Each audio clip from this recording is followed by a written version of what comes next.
A very good evening to everyone. On behalf of BCAS, I welcome all students, now professionals, not students anymore, all young chartered accountants over here.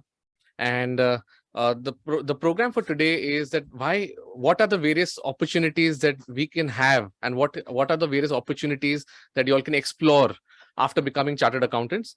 And for this program, we've got overwhelming response. So, if there are a lot of people standing behind, okay, you all have two options: either stand over there and attend it live, or else if there's an overflow, even beyond this, you all can wait and sit on in the entrance on the outside hall in the lobby. So we have two options for that. So because of space constraints, there could be some challenges as far as accommodating all our young friends and professionals over here are concerned. Now, remember, try and remember that moment when you put your roll number and hit the button, and after 2 seconds, your life changed completely. How was that feeling? How did you feel? Great. Somebody says fantastic. Somebody says excellent. Yeah. So friends, let me tell you, that's just the beginning. Okay, so that's just the beginning. You have an illustrious career in front of you, and that's where BCAS wants to add value to your lives. For this, may I request the president of the Bombay Chartered Accountants Society, C.A. Mihir Sheth, to please address the gathering. Please give a big round of applause. Good evening and hi. First of all, let me clarify that the arrangement that you see here is not symbolic to life. There are some people who are standing. There are some people who are sitting comfortably. That's not going to be the case henceforth in your career. Everybody will have to be really standing up and gearing up for the challenge. But before that, before I say anything, let me congratulate you all. This is one of the most momentous occasion in your life. Trust me, 40 years later, if you have to look back on your life, and if somebody asks you, what was it that really made you elated on the top of the world? It's not the marriage. It's not your first child, right? It's not your first boyfriend or a girlfriend. The first thing that will come into your mind is that, oh, I clicked that button. I saw that and I was on the top of the world. And these exams are like that. They are the toughest exams by any standard, and I'm not saying that. There are stalwarts globally, nationally. You come across them and they all say that Indian Chartered Accountancy exams test you on all three counts: your analytical skills, your memory, and your reproduction skills. And this is something which is very unique. As you grow, you will realize that there are certain skills where you have to make up for that lack of that, which is for the communication, which is for the way you represent yourself. But if you are serious about this, you will get that. And as you will grow, today you must be feeling all very happy. But the challenge is from now, because this will have to start from a moment of reckoning where you want to go. And when you make that decision, take it as a considered decision, put it on a matrix. What is it that you are really looking for? And in that, money should be your very low down priority. So decide what you really want to become, because whether you want to, it will start like whether you want to join an industry or whether you want to join Big Four, which is another industry, or you want to be in your independent practice. Any choice that you have made, you look at it, where can it lead you 5 years hence? And what are the skill sets or the deficit of skill sets that you will have to really acquire? And you have to start working from there right now. After a few years, there will come a moment when you will feel that, oh, maybe whether you made a right choice. In the hindsight, things look different. But if you are convinced about it, and that's why you need to really do the deep diving, think about it, and then really go with a focused mind. Before I conclude, there are 3 things that you really have to be very sure of. First, what should be your priorities? Your priorities should be, at this stage, knowledge.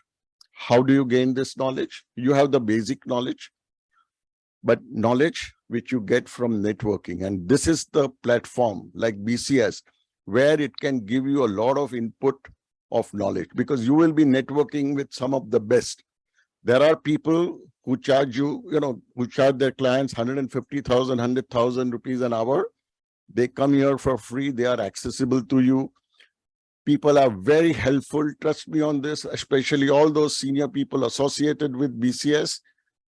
Make them friends. Allow them to be mentoring you, and you will get so much of knowledge. So that's the first part. Meeting people, making friends. That's how you will get knowledge. Second, travel. Whatever opportunity you get for your work, for your leisure, travel, because travel will make you so mature. You will be meeting different kind of people, and that will give you a perception of how different people think differently. And you will attain a certain level of maturity in your communications. Third is, read as much as possible. Don't read only about accountancy, audit, tax. Leave it as a last priority, because whatever you do, you will never be up to date. But there are topics like management books, certain fictions, technology books, which are written like a novel, but it will give you a lot of insight. So these are the 3 areas which will enhance your knowledge and also your confidence, and also your, I would say they will give you an upscalability to go further in life. Second is, after the knowledge comes money. Yes, money is important, but don't think of changing your jobs for 1,000 rupees, 5,000 rupees, because that's not what is really going to be. Look, person who pays you certainly more is desperate, and desperate people don't really move further in life. So don't get your confidence and your self-esteem be compromised by those few thousands of rupees. Next is status. Look for a job which gives you status, where you all read this Maslow's hierarchy of needs, where ultimately from the basic biological, physiological need, you want to progress towards your ultimate spiritual needs. But in between, you will come across where people depend on you. People give you that respect. So you have to try to reach that stage where it gives you a status, where people depend, where people really look upon you with respect and ask you, your opinion counts, right? So knowledge, money, status, all this is a process which will go on for life. But once you are settled, take a vow that you will pay back to the society in some way or the other. It could be a social work. It could be back to your profession, like what we all do. People like, volunteers here in BCS, this is all what they do. I mean, we have been spending sometimes 16 hours, 8 hours, 10 hours at our work, the rest of the hours with BCS, to see that people really get benefit of the knowledge pool that this great institution has built up. What does BCS do? BCS conducts seminars, workshops, all conducted by people who are complete volunteers. They don't get paid anything. In fact, they are very highly paid otherwise, but they come here and they're given as service. Number 2, BCS makes representation to the government. And those representations once you read them, once you are through it, you will realize what a professional work it is, which is appreciated at all across by the government, by the bureaucrats, and those who the power be in. The next thing is people are available for networking. So meets like this, you will be able to interact with, whatever profession or whatever subject or domain or space you are in, whether it's tax, international tax, audit, management, top level people come here that will give you a platform. And in that process, you will be groomed to give back to the profession. And also we have a BCAS foundation, which does a lot of social work. We impart education to underprivileged. We give medical aid. And, in fact, this day before yesterday, I had been to a school to inaugurate one digital, classroom. And when you look at the enthusiasm of those young kids of 8-10 years with these new things, it is amazing. It gives you so much of, satisfaction. And that is what will carry you in life. I don't want to sermonize you, but I just thought that maybe you are at a tender age where if you can build this, structure on which you can really put your career further. So I wish you all a great future, and congratulations once again for all the success that you got. Thank you. Good evening, everybody. Great. So since, yes, you've entered the new stage of your life, and as Meerbhai mentioned, that a lot of things which you have to keep in mind. Few tips from my side also when you enter this dignified world. Keep few things in mind. One is integrity, objectivity, and confidentiality. The data which you will come across as a professional, as a COP holder, or as a part of a corporate where you will now be a part of FNA team, M&A team, a lot of things will be confidential. Keep your integrity standards at the highest level, because as a chartered accountant, you will be looked upon as differently than as an article student before. So integrity, objectivity, whatever you do with a fair sight. Do it with clear objective of trust which has been put upon the chartered accountants today. So objectivity is another thing I would like to take forward to you guys.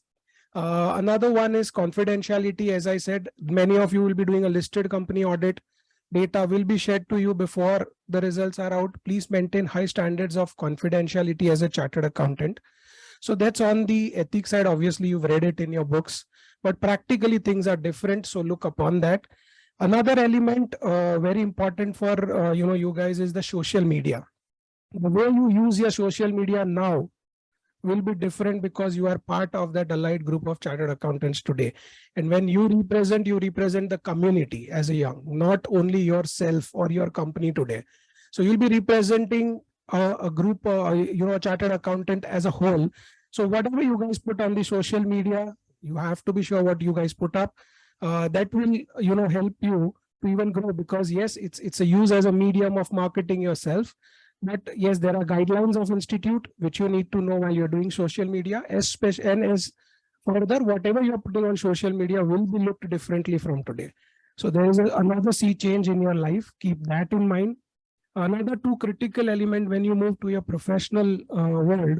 One, obviously, Meerbhai mentioned, what matters is your boss and the profile you choose, not the company. Yes, people look for tags. But end of the day, if your immediate senior at this stage, or the profile on which you work is not good enough, it will not give you a long jump.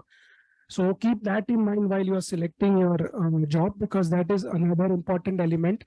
People like to switch very fast and they think my salary is increasing. But at the same time, from an employer side, attrition is also kept in mind. How many times you switch your job and why. So keep that in mind.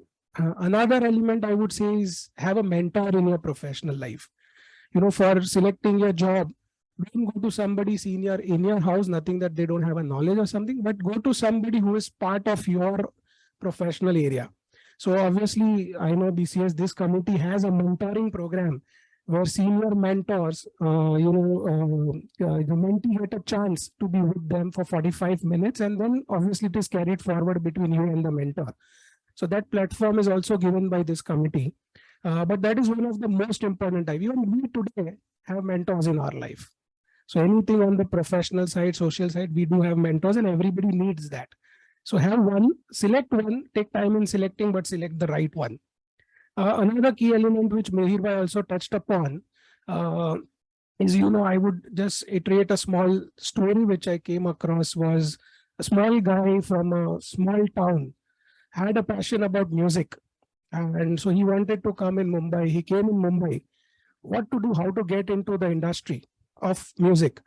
So he went into various programs organized by the music associations, music gatherings, music different stuffs. And that's where this small boy met Mani Ratnam. And obviously he got his debut film named Rosa. And today we know him as A.R. Rahman. So he has written once the importance of networking in his profession. So that is another element. Networking is the key. Be part of the forum, whether you are big four, whether you are corporate, or whether you want to be in your practice. Networking or knowing people in your is very important as a youngster. So be part of it. Start networking from today. This is another big opportunity where you can interact with people who are not part of your firm so far. So interact and take the maximum out of this event where you've gathered. And that's what I would like to tell everybody. And congratulations to all of you for the new beginning of your professional life. Thank you.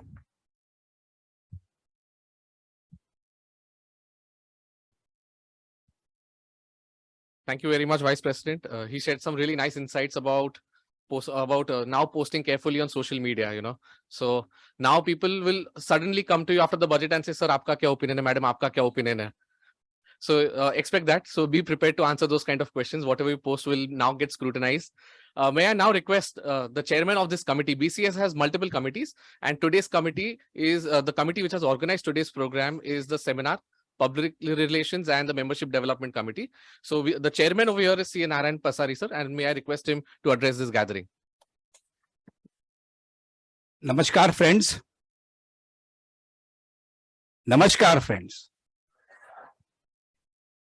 President C.A. Mihir, Vice President C.A. Chirag, Office Bearer Treasurer Zubin, Past President C.A. Uday, our young speakers for the evening, C.A. Kinnari, C.A. Namita and C.A. Siddharth, my conveners, C.A. Preeti, Shri Mrinal, Shri Manmohan and Shri Kinjal, coordinators of this event, C.A. Rimple, Shri Samit and C.A. Vivek, other distinguished members of BCA, and of course, my dear achievers, the freshly minted chartered accountants.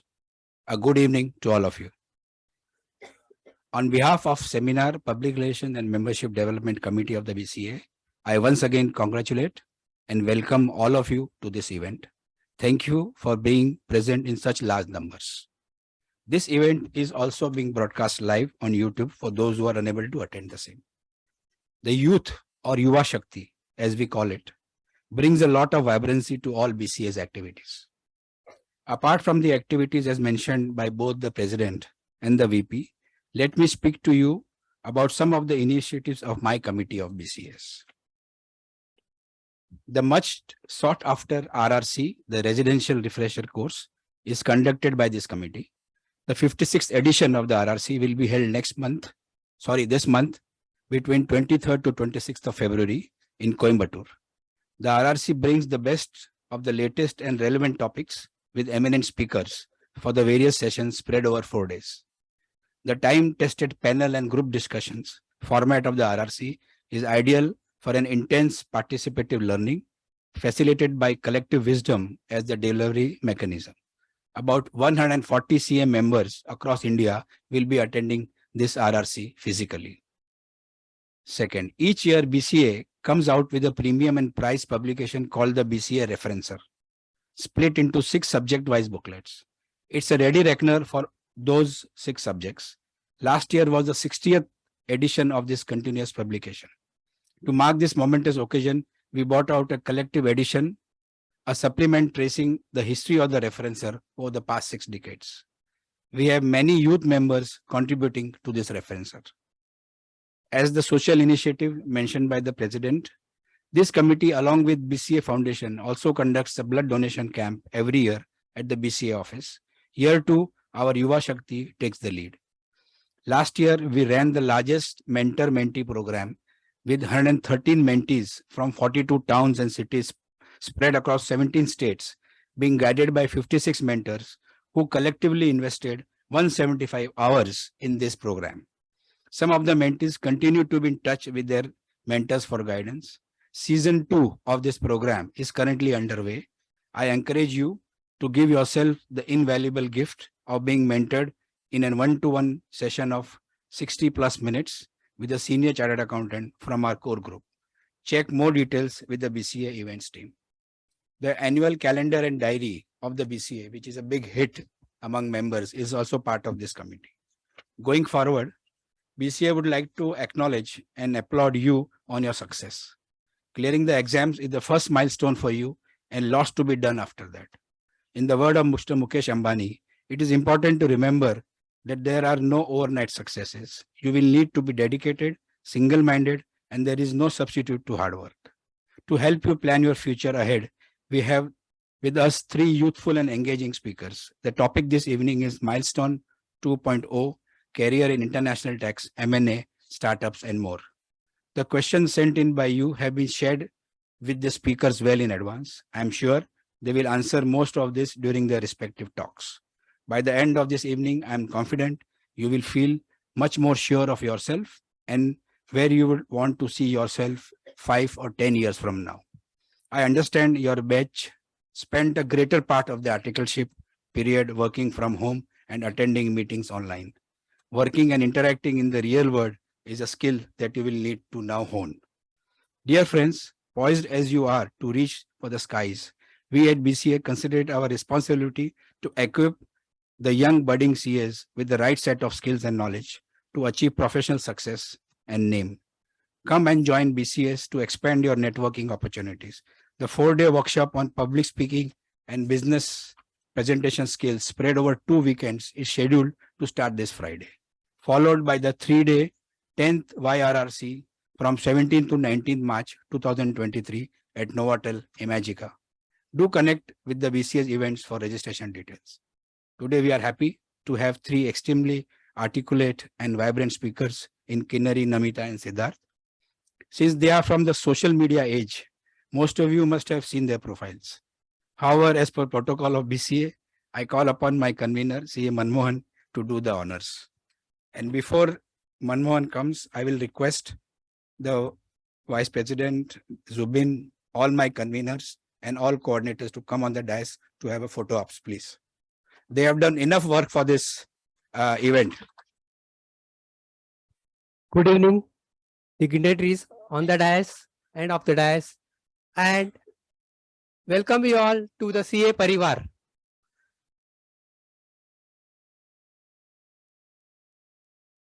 I am privileged to introduce today's all the 3 mentors and speakers, which will give you immense benefit from their knowledge sharing.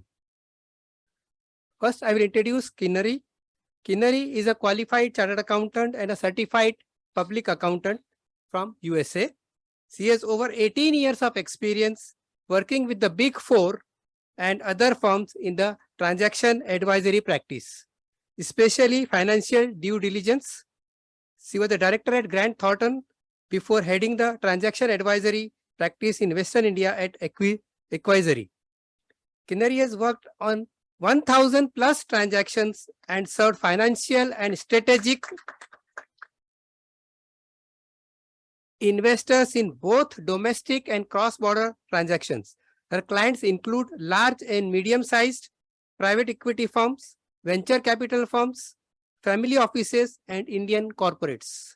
She frequently presents and imparts training at various seminars, including the ones conducted by ICAI in the transaction advisory and forensic space. She is a member of Confederation of Indian Industry Women's Network as well. Kinnari has co-authored various thought leadership publications in the startup real estate and private equity space. Now, second mentor, Namita. Namita is a chartered accountant by qualification with over 11 years of post-qualification experience. She has advised over 100 Indian as well as global startups in the last 6 years and has earlier worked as CFO of tech startup. She also acts as a virtual CFO for startups and also an angel investor. As virtual CFO, she actively advises founders not just on financial and tax aspects, but also on business and strategy. She has been actively involved in serving startups in Web3, FinTech, Insurance Tech, EdTech, Pharma Tech, VCs, etc. Today's third mentor is Siddharth. He is a qualified chartered accountant, company secretary, and also has an advanced diploma in international taxation from Chartered Institute of Taxation, UK. He is a partner with TP Orswal and Associates LLP and has experience in international taxation, transfer pricing, transaction advisory, and implementation and valuations. He is also a managing committee member and convener of Bombay Chartered Accountants Society and is a regular contributor to the WIRC, BCA, Chamber of Tax Consultant, and IFA magazines. With this all,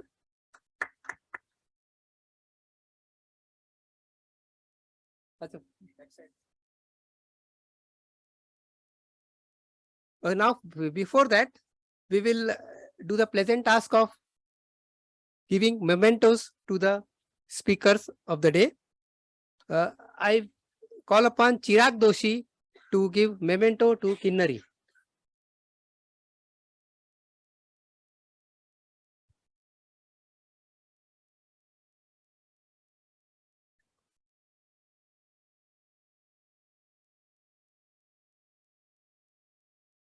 Call upon Uday Sathe to give memento to Siddharth.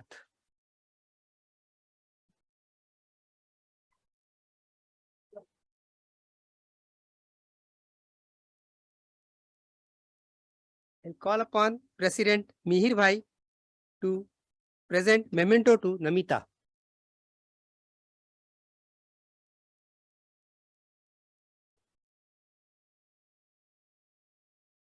Over to the speakers of the day.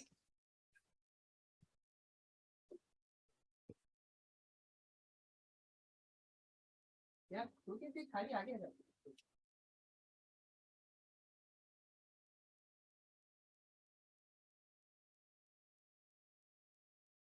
So the program for today is that we have 3 speakers and all 3 of them will be talking for approximately 15 to 20 minutes. Whatever questions you all have already asked, how many of you all have already asked questions in the Google form? Okay, quite a few. So your questions have already been passed ahead. But those who do not who would have questions today, I would request you all to ask all questions at the end to our panelists. And let's begin the session today with CS Siddharth, who's going to talk about international taxation.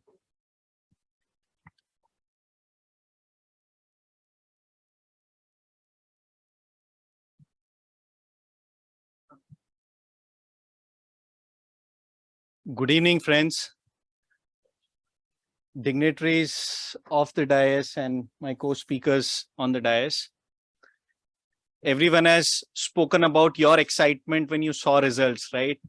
I would tell you some other aspect of that, because it's not from this particular moment, but right from your childhood, your parents have been fooling around.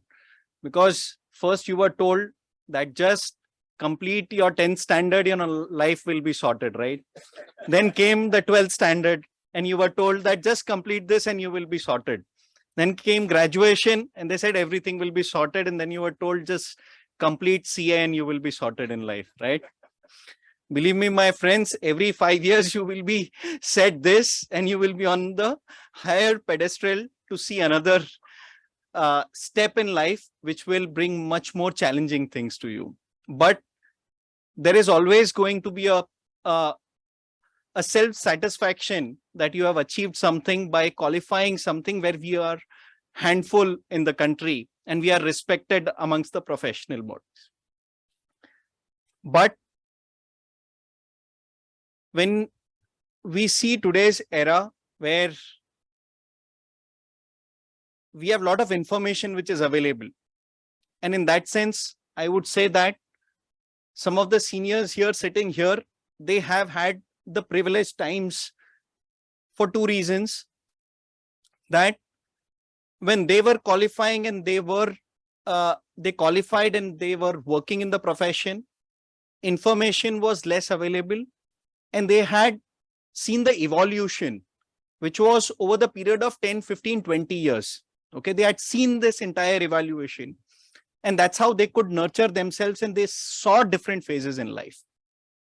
Today, in this era of technology, even the billionaires can't predict or project next few years for their company's life, what would happen to their product cycle or their company's life cycle. Okay, so we are in an era, young professionals are in an era where your generation is going to change every 5 years. So you need to be much more equipped and updated as against what these people had. But at the same time, what we need to respect and understand is that we have chosen a profession where a particular level of respect will only come with time. Howsoever qualified or well structured your own thought process is, there is always going to be a basic time period which is going to be involved while you grow as a professional. You cannot say, because let's take a simple example. Today, if any of you would, get hurt, and you wanted to look for a doctor, what would be your search criteria on Google? I think everyone look at Google for the solutions nowadays. So what would be, you would find an expert in that domain? Would you go to a next door doctor who you would not know and just go and take a treatment? Right? You would not go. Why? Because even as a fresher, you would want someone who's expert in the field to advise you. Now, we are also part of that profession where people come to us because they feel that we are an expert. Right? It's a different thing that nowadays clients are very smart. They search Google, they ask few people on WhatsApp, and then they come to cross-check your knowledge that whether you are advising correct. Right? But when it is said that we are a generation of social media, we need also to be mindful of the fact that whatever we post or whatever we look at or whatever we contribute, it is not taken for granted. Okay, you should be paid or you should be respected for the value addition which you provide to people. Anything which is given free of cost doesn't have its value, right? And this you would experience in your day-to-day life, and you would see, because now it's a marriage season, you are recently qualified, you all are excited to attend marriages, right? Because now it feels a moment of pride that you're qualified, you have done something, achieved, you all would be keen. Earlier, your parents would be saying, come and attend a social gathering. You would say, okay, we have a lot of things to do. And anyone who would see that you have just, or who have known that you have just qualified, would come and ask you one query. Okay. Now, what is the difference? Few weeks back, you were not qualified. At that time, that person would have not asked you a query. Now, the point is that today, you have a tag CA attached to you. That means they feel that you are adequately qualified to answer them. Now, that doesn't mean, though that's an obligation or that's basically a sense of responsibility we should have, that we should address that in a right manner. But at the same time, always keep one thing in mind, that if you don't know something, you need not answer it. You may always tell them that this is something I need to check and I'll come back to you. Now, while you do this, it may not be earning you money, but the point is, if someone has asked a query to you, you go back, research, and then give an answer, call back that person. It's actually an additional information for you. So next time if someone is asking you that question, you are ready to give that answer and you will be like pro at it. So don't wait that till the time I get something which will give me monetary benefit, or unless it is part of my job, I won't do it. At the same time, be mindful of the fact that just because someone has asked something, you need to be knowing that it's not necessary. My senior partner and my mentor always tells me that knowledge is a perishable thing. So never think that you have achieved everything and you know everything. It's always learning. If after spending 40 years in profession, if they feel that they are learning, then you all know where we stand, right? Now, my topic for discussion is international taxation, but since I am the first one to speak, I am, giving some basic understanding, because when we talk about international taxation, I interact with a lot of youngsters who join our offices, and when we have interactions with them, those who join, and what are their aspirations.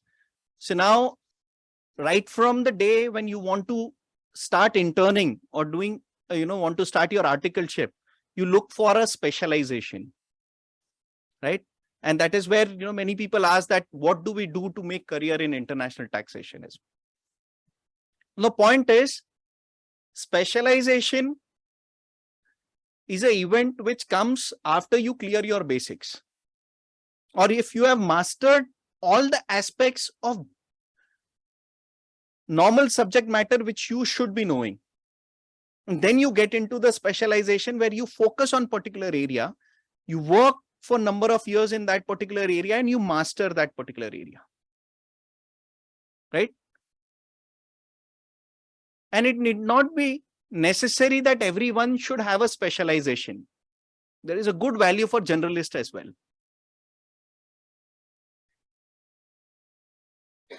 So when people ask me, how do we specialize in international taxation? My first point is that before you think about a specialization in a particular subject, let's understand whether we have understood all aspects of basic taxation itself. Have we understood how a transaction works?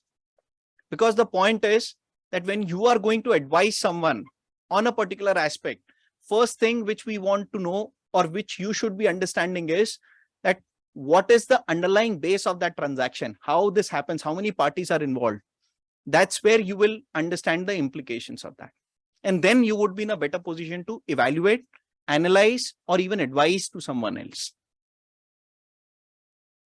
And that is where at some places this new era where we are exposed to technology has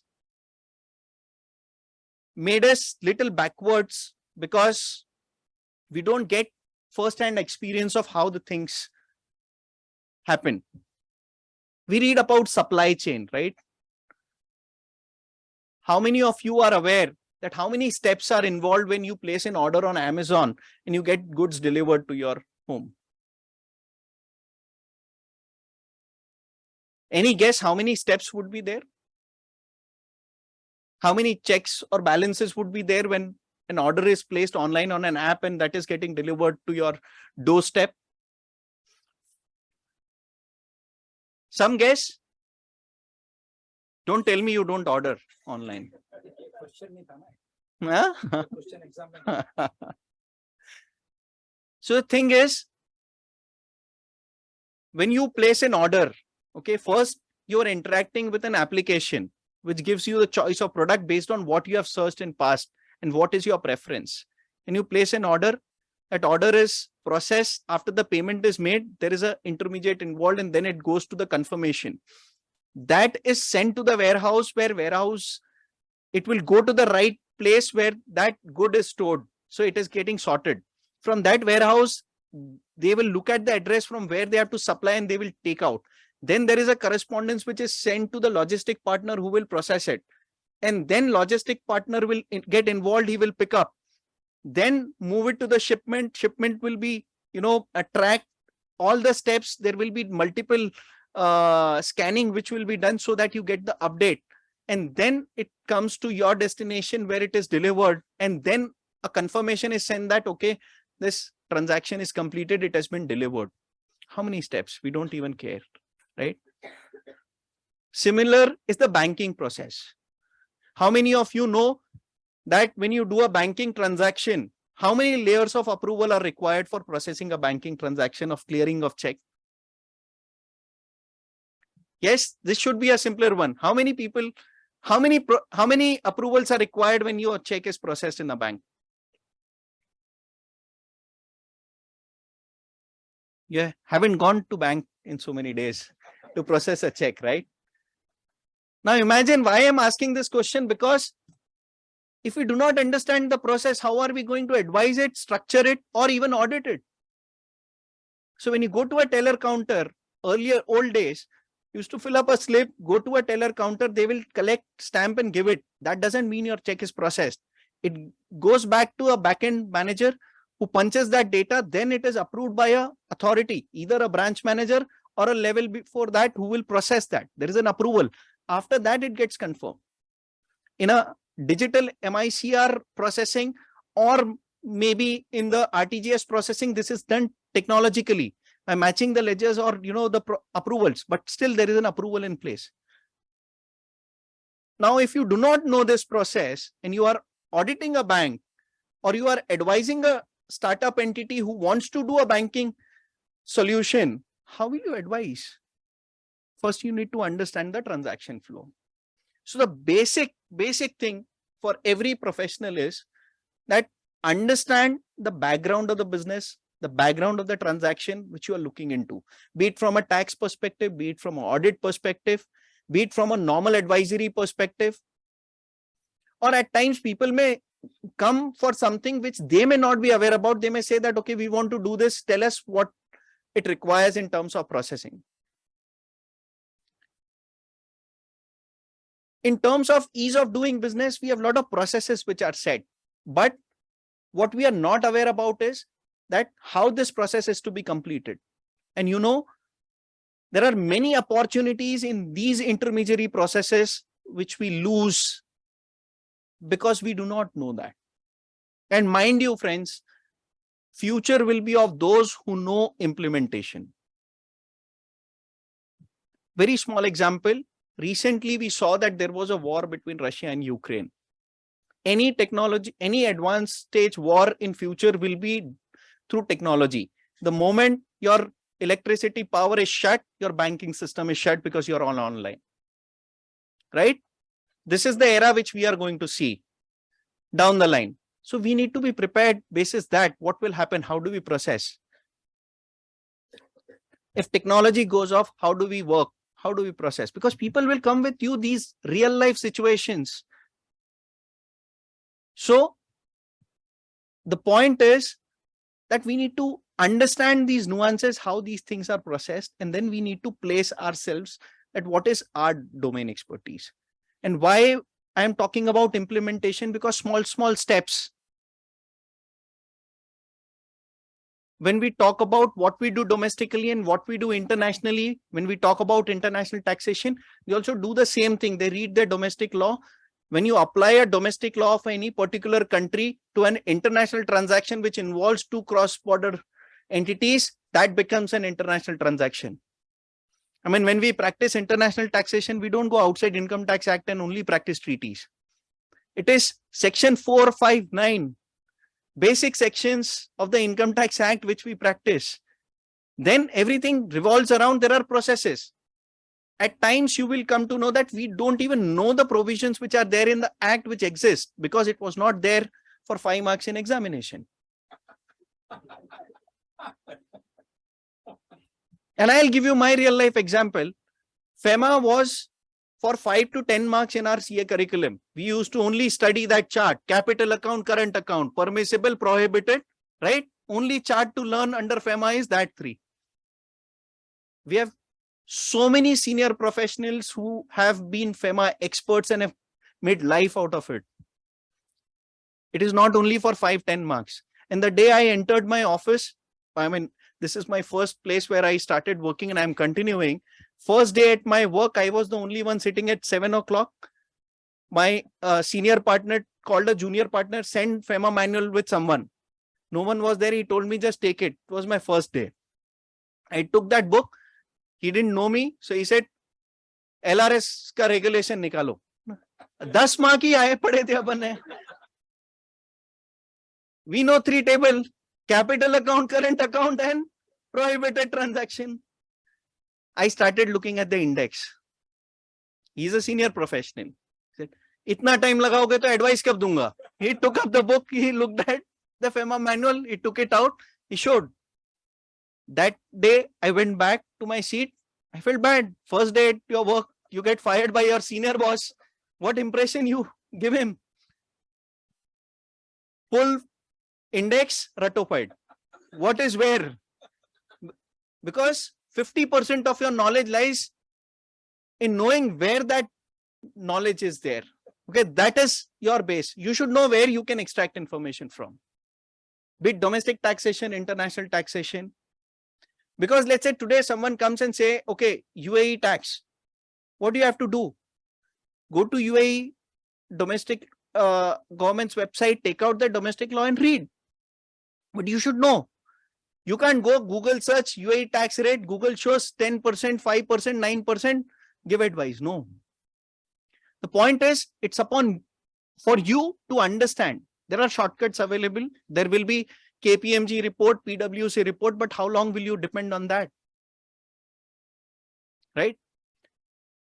At the same time, there are so many smaller things in terms of implementation which you have opportunity on. FATCA. FATCA is one point in international KYC, which is implemented by one country and everyone else is earning from that. You know, internationally, FATCA compliance, what are the charges for filling up one FATCA form? $500. One form. Here 500 rupees may we file one income tax return. So when someone said that don't run behind money, not in this way. Respect the time which you put in and take out. But the point is, FATCA is a very simple classification. You have to read. You have to understand what type of entity it is. You have to go to the UBO declaration and just report it.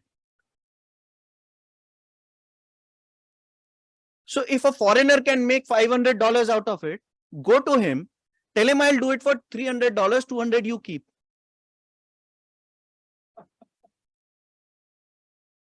If you get 1,000 forms, how much have you made? Right? So it is about our right mindset. How do we do it? Internationally, people charge bank account opening $2,000 because they have a longer process and we say India is backward. So we need to understand. Now, when a foreigner comes to India and he wants to open a bank account, you know that you know the SBI branch manager very well because you visit. Nowadays, you don't even visit. So the point is that if someone else can charge for it, you also should be charging for it and create an opportunity there. Implementation and basic level of form filling doesn't mean you are doing a monotonous job. So don't leave it at the beginning of your career. In my 15 years of career in this same firm, I have done overseas incorporation where we used to collect KYC details and set up. But that over the years I've given an experience. Today, if a client comes, we can tell him this particular country follows this process. He's shocked because he would go and pay thousands of dollars outside, which information you can give. But how will you know unless you fill up the form? So don't shy away from doing basic work. Basic is something which will give you very good money if you are able to master that skill set. Same is international taxation. It's about first understanding your domestic law. If you are expert in that, corroborate company law, GST, all these law come together. We only, because our law is only corporate law, Munish Bhandari prints director 25 marks, right? We do not read beyond that. We count 40 marks or 50 marks. Indirect taxes, again, summary. We don't look at procedure. But we need to understand there is a lot of money which can be made in compliance. Procedure, you should know. You know how much a senior counsel charged for a bail application for a celebrity? Can someone imagine?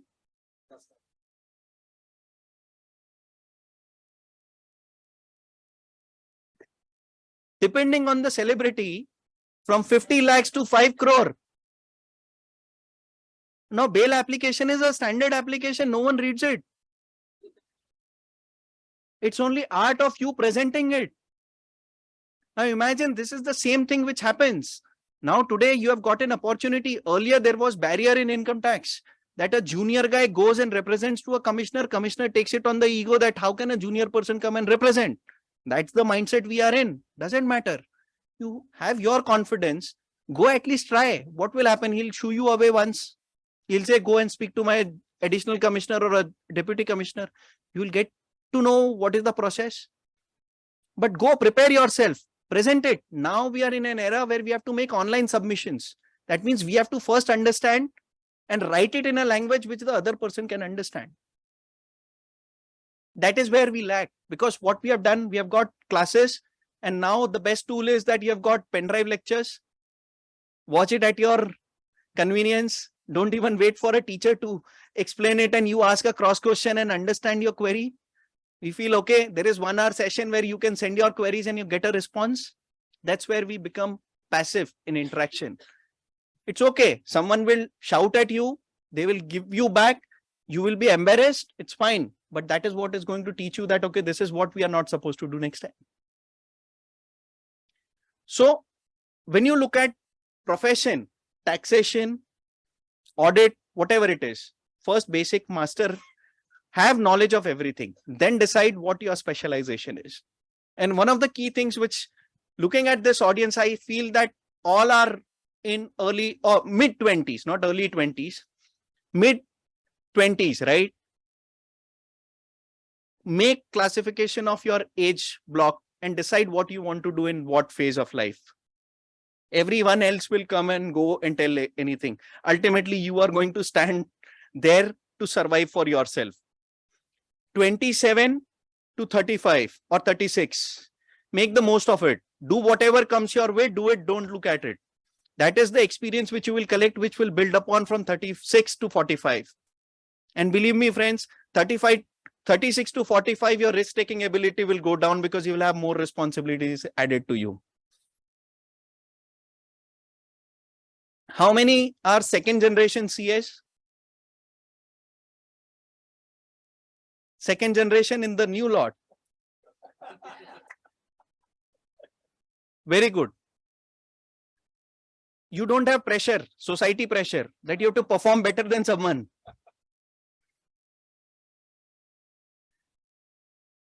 Then your 36 to 45 is the period where you have to encash and enjoy your life. At the same time, why I'm saying enjoy your life? Because like someone said that, you know, do you remember your first girlfriend, first wife? No, you will remember your CA. Yes, because you compromised everything else for doing CA.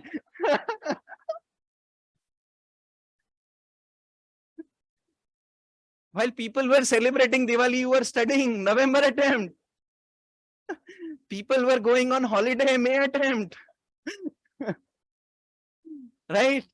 And then you had audit season, tax filing season. There is no season which ends. Right? So you are all the way slogging. That is why we are behind in communication, because we don't get time to interact. So this 27 to 36 and 36 to 45 is time to encash on whatever you want to do, but maintain your right life balance. We young professionals feel the heat of it, that if we are giving too much and not balancing on the health side. We have the best example. Sometime back, a billionaire, Mr. Junjunwala, he said he had 40,000 crores of wealth, but he has 3 unmarried kids. He would have had best of it. But what happened? Could not live. We have to balance that out and make life out of it. We have to make discipline with our life. 9 to 5, 9 to 6. It's not that 9 to 5 is not good enough to work. Believe me, internationally, Singapore, Mauritius, Dubai, wherever you go, people work 8 o'clock, 5 o'clock, they are out. But in that period, they are glued to their work. They don't look at what is happening on Instagram, what is happening on Twitter, where do I search, is my friend going out there? No, if you are at work, concentrate. After 5, it's your family time, it's your time. So that balance you have to create. And the last point before I hand it over is learn to coexist, respect your peers. Everything in life, you won't be able to do it alone. If you can't do it, tell your friend that I'll make a reference. Don't undercut your friend. I'll tell you, friends, instances where client goes across professionals, takes competitive quotes and undercuts. Who's the loser? We are the losers. It's for us to respect our time and also our fellow chartered accountants' time, that this thing cannot be done below this level. There can be a premium for expertise which is there that you can't command. That will come only with time. But when it comes to the same level of service, don't undercut for that few thousand, because client is always going to do quote shopping, what we call. And he is going to get best out of it. There have been instances where 2 professionals will be called on a same call, where client will sit and ask them to debate on the query because he wants the best result what he wants. If you have a particular view, you have your view. Someone may differ. There can always be a difference of opinion, accept it. Whether someone wants to take it, he will pay for it. If he doesn't want to take it, you learn from it. But don't compromise on that. With this, friends, I'll hand over the proceedings to Kinnari. Yeah.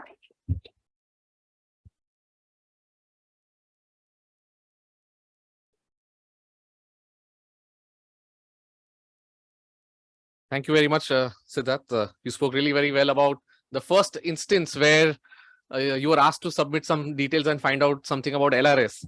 But let me tell you, why am I so hopeful about the new chartered accountants today?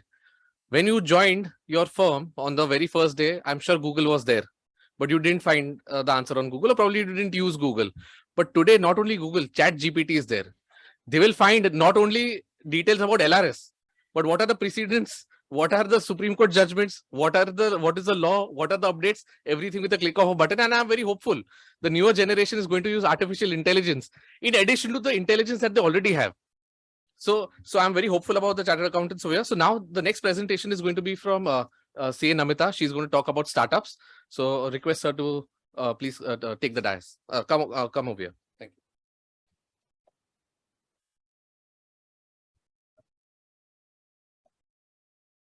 Firstly, congratulations, everyone.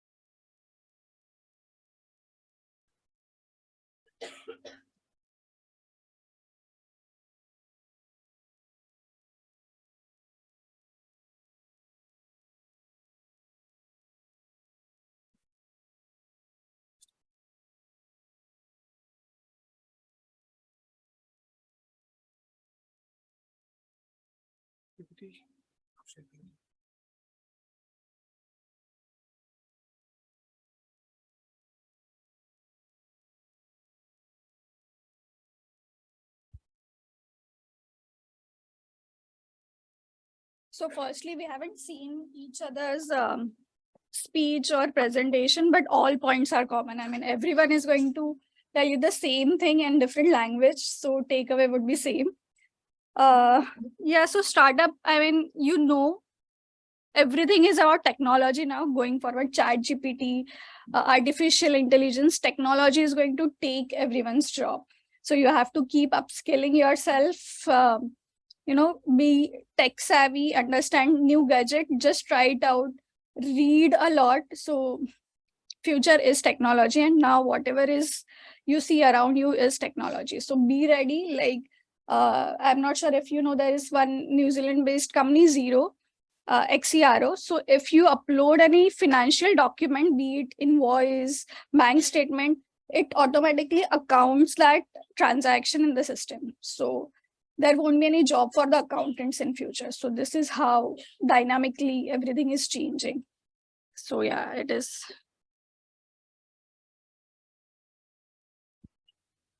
Oh, okay, sure. So firstly, I would like to share something about my life, just to share what errors I have done in future, just to highlight those. So I started my articleship in 2007. So that time it was an era of VAT, service tax, all the old compliances. In fact, I still remember filling up all the forms manually.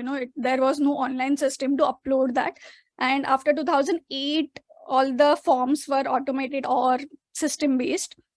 So very traditional firm where we were having APMC, market players, garment industry, jewelers, all those things. Then for 3.5 years, we did the articleship. After clearing exam, the obvious choice was to continue there because I was being offered a partnership in the same firm. So I opted for that. Then suddenly in 2015, I met a person who is career columnist in Economic Times. That just happened to be, meeting. So there he offered me a CFO position. So this was 2014, 15. They were raising Series A funding round at that point of time. I met him without an intention. Okay, just to understand what are the career options for me. He writes in Economic Times, so definitely he knows a lot about the industry, career space and all. And then this position came up. I just accepted it. So I'm in that category who don't think much about future, even trips. I like adventures. So I just book flights and, just plan. So my husband is exactly opposite of me.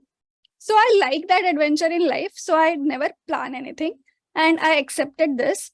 I was there for exactly 12 months. And then I quit for some reasons, which I'll tell later. And then it was life-changing. So after exact 12 months, I started my advisory firm. The initial response was good because I started my advisory firm from Barclays Incubator. Okay, so all the members, so it is like co-working space. If you would have seen any co-working space like WeWork or 91 Springboard. So all the members, 60% of members in that space become my client. So my clientele was very fintech heavy because I happened to start from that space and it was super expensive, that space. I was paying 5 times, it was in Lower Parel. So obviously the premium for the area, and everyone advised me why you are starting, in such a premium space. In fact, I lost clients because when they used to see Lower Parel and Peninsula Business Park, so they said, this is very expensive, let's not go to her. So I lost many clients. I know that story. Yeah. So even people who were referring those clients to me, they said, log bhag jate address dekh ke, that kind of thing. But I'm very grateful I started from that space. And then just things turned out to be amazing. Web3 space, unicorn clients, slowly automation. I learned a lot about coding. How does technology work in the backend? How one should design the process in the system itself. And then now the stage we are at, we are more into strategy than taxes. I mean, we speak less about the taxation and compliances and all, but more about the business. So one thing for sure, if you want to be good in a particular space, you have to understand the business requirement, how you can impact someone's business, even if it is about the numbers, then how you can help them to increase their PAT or turnover. Your input should be in that perspective. Whatever you suggest to your clients should be about the business and strategy, how they can grow their how they can tweak their business models, or if marketing spendings they are doing, then offline marketing is suitable for them or online. So this you will figure out with time. So this was about it. So 2007 to 2014, it was, I don't know how that would have been different, but that life-changing conversation was very important. And if that would not have happened, then things would have been different as on date. So this mentorship program which BCAS has started, you should definitely opt for it. You should have such kind of conversations with people so that you learn from their experiences. And this is very, very important. What will change your life is people around you. So have very good people around you, have quality conversations with them. So this is how you will discover new things, what is happening around you. Okay, so this was about me. So some regrets which I have is I never took any job in outside country. So I till date have that regret. Like I should have worked somewhere outside the country just to know the culture. You become independent, more matured. You know how to, you become more responsible also. I mean, even if you compare the kids, Indian kids versus, other kids, they carry their own passport. They will have their small trolley bag at the airport. So they're very independent. And if we see our parents, in fact, I'm not sure how many of yours passport will be with your mom's locker or dad's, they don't trust, or I'm not sure if they don't feel their kids are matured enough even till 2022. Versus if you see the upbringing of Western cultures kids, then they're very much independent. They manage that, they are not even cranky, all those things. So these are the small observations. So please travel, go outside the country if you wish, but that is the one regret I have. And second, I never chose any mentor as such, but you should have someone, whom you can go and ask anything you want. So then, so Siddharth asked 3 questions, and first 2 questions, I mean, no one cared to answer that. So this attitude we have seen in general, like people don't answer. So please be interactive, because my next slide is about that. Okay.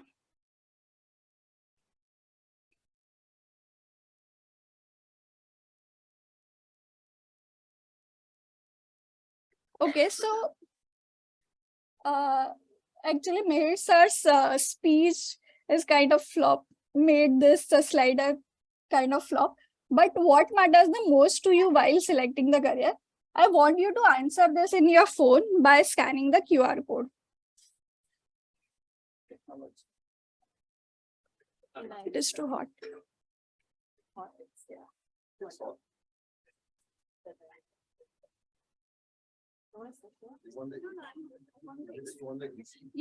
Yeah, faster. And you want to say? No, I'm fine.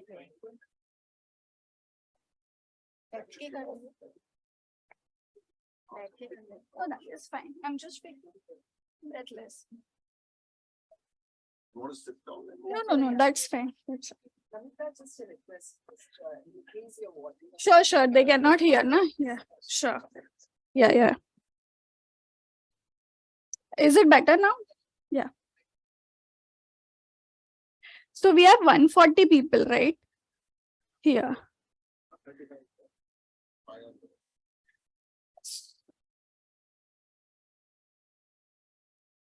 If I would have asked this question and asked you to raise hands, then again, I'm sure most of you would not have cared to participate.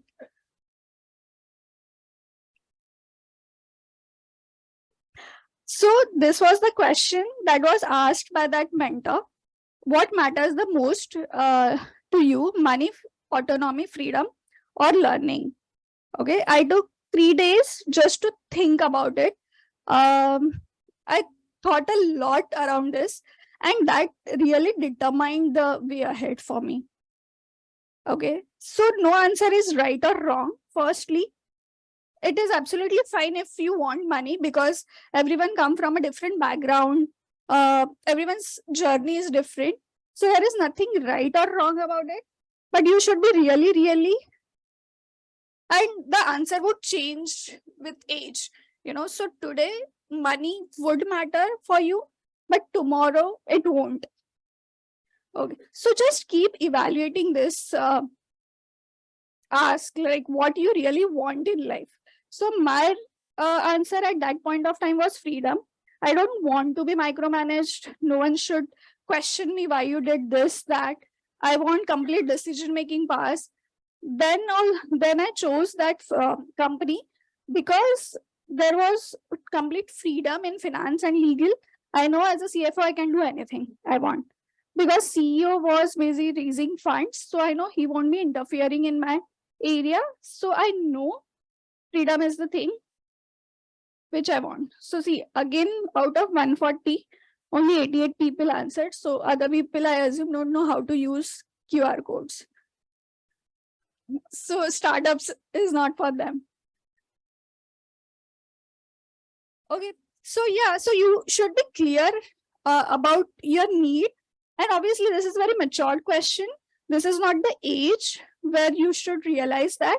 And again, like I mentioned, this will change with time. Okay, but be careful because see, I'll tell you what, why did I quit that job after 12 months? So there was everything I wanted. Good culture, good people around me. I learned a lot about technology. Literally, I used to work Saturdays, Sundays on coding, how the UI UX should look for the system. It was the HR tech product. Money, I never bothered. In fact, I invested my first salary in that company itself. So coincidentally, there was seed round going on because we were raising Series A. So I was sure whatever I'm getting in first month, I'll invest that in the company, which I lost today. Okay, so there is no value for that. So the reason I quit is there was very limited set of people with whom I used to communicate. There were bankers, investors, internal team. That's it. No scope for me to speak to multiple people. So I realized that about myself. I like talking to people, simple. And I quit that company just for that reason. And I know I cannot work for one single product, one single company. I want to be, to be in different space, different like-minded people from whom I can learn things. So that was my insight in that journey. So there was nothing wrong with the company. So you should be careful about what you enjoy in the workplace or in your journey and what you don't like, and then just switch. Okay. So also one more thing, I spent a lot of time in a CA firm, which was very traditional in nature. What I have realized is, in my generation, I would say, people were very happy being in their comfort zone. So this generation really think about very small things a lot. Like, am I really enjoying it? Is there better opportunity in some other company? I don't think me or my friends ever thought about it. It was just life, wherever it is taking, let's go with it. Let's go with the flow. So I really admire that about this generation, and generations are changing in every 4-5 years. So that is really appreciative of you. Just evaluate what you enjoy or what you don't, and that will, make you capable to change and shift your career path. And it is not wrong if you take decisions based on that. So just be very careful about it. So like I said, what decides or how you decide what career path to choose. So firstly, just be out of your comfort zone. If your workplace is just 5 minutes walking from your place, so your tendency is, let's join this company because there is no travel, no need to, take a cab or go by train. So people really enjoy their comfort zone. Why to go for an interview? Or it is really hot. Sorry. Want to say? No, I want the AC. Yeah, so people generally tend, I did that during my articleship because it was just 10 minutes from my place. So I preferred that location just because it is closer to my space. Second reason which people consider is subject. So if during your articleship you are in internal audit, then obviously your next choice is internal audit. Or if it is, indirect taxation, then you opt for indirect taxation. So don't do that. Don't let your articleship experience affect your post-qualification job if you want to go in job. Second is glamour. I mean, people want big names or big designation. So that doesn't matter at all, at least in the startups.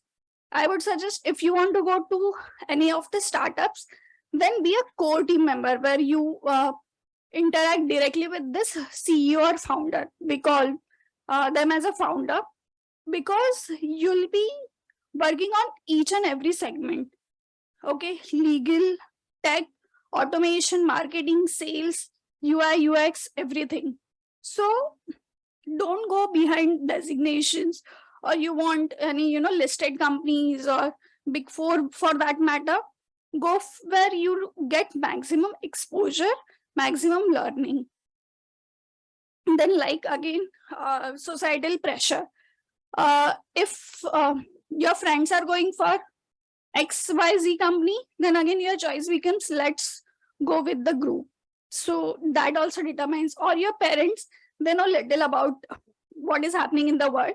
For example, my Masi advises my cousin, her son, go for a government job. She doesn't know anything about it, because for her generation, people used to give their daughters, to the government employee, because that is the safest. So even in 2023, she says government job is the best. That is their mindset, or they don't know. There is nothing wrong with how they think about it, but don't let parental pressure or peer pressure define your journey. And then money comes last in the journey. You will make a lot of money, believe me, if you just be smart, have business prudence. That will give you opportunity, endless opportunity. Because these days, I was also speaking to Meet sir, the entry in any segment is very, very easier if you compare this with the previous generation. Okay, for example, even this reality show, we never imagined any singer or dancer would get entry into Bollywood. So this reality shows have made that easier, correct? So similarly, with startups or these regulations, you are at par with someone experienced. Even if you are competing with me, for example, who have been for 15 years in this space, then also it is just a technology, right? Artificial intelligence or how the crypto transactions work, you will be able to learn that as quick as me. So you'll be at par with the experienced CA, I would say. That will make your entry easier. So reality was, what is reality on ground? World is changing like anything. You'll be obsolete if you don't read, you don't keep up to the speed. And reading against is not just plain reading, the implications of it. Okay, so suppose now budget will be coming. One person will just read and understand it. But what will happen on a particular company's stock, or how this will affect the economy, that maturity and that prudence is more important. So that you have to develop. Okay, while speaking or while having any conversation with people, you need to have understanding beyond those wordings. So that has become more important these days. Just don't do plain reading of anything. Then qualification versus role. I have seen so many CAs who are not into finance, legal or anything. They're into sales, founders of startups, marketing, doing different thing altogether. So it doesn't matter if you are CA, non-CA. You have seen CFOs who are not CA. So these days, I have aeronautical engineer friend who is doing coding. So coding is so general. I know many CAs who are into coding. Okay, so there is no, if you are a CA, you have to do this. You can do anything you want.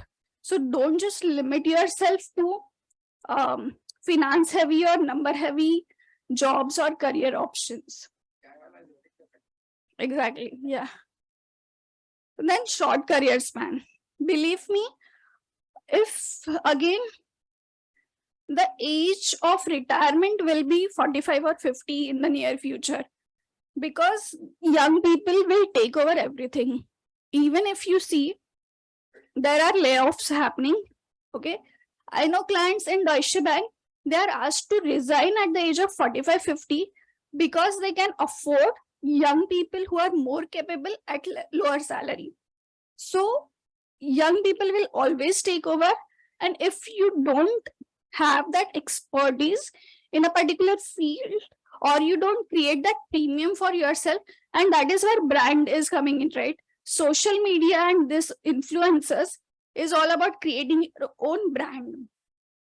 So your career is going to be 20, 25 max.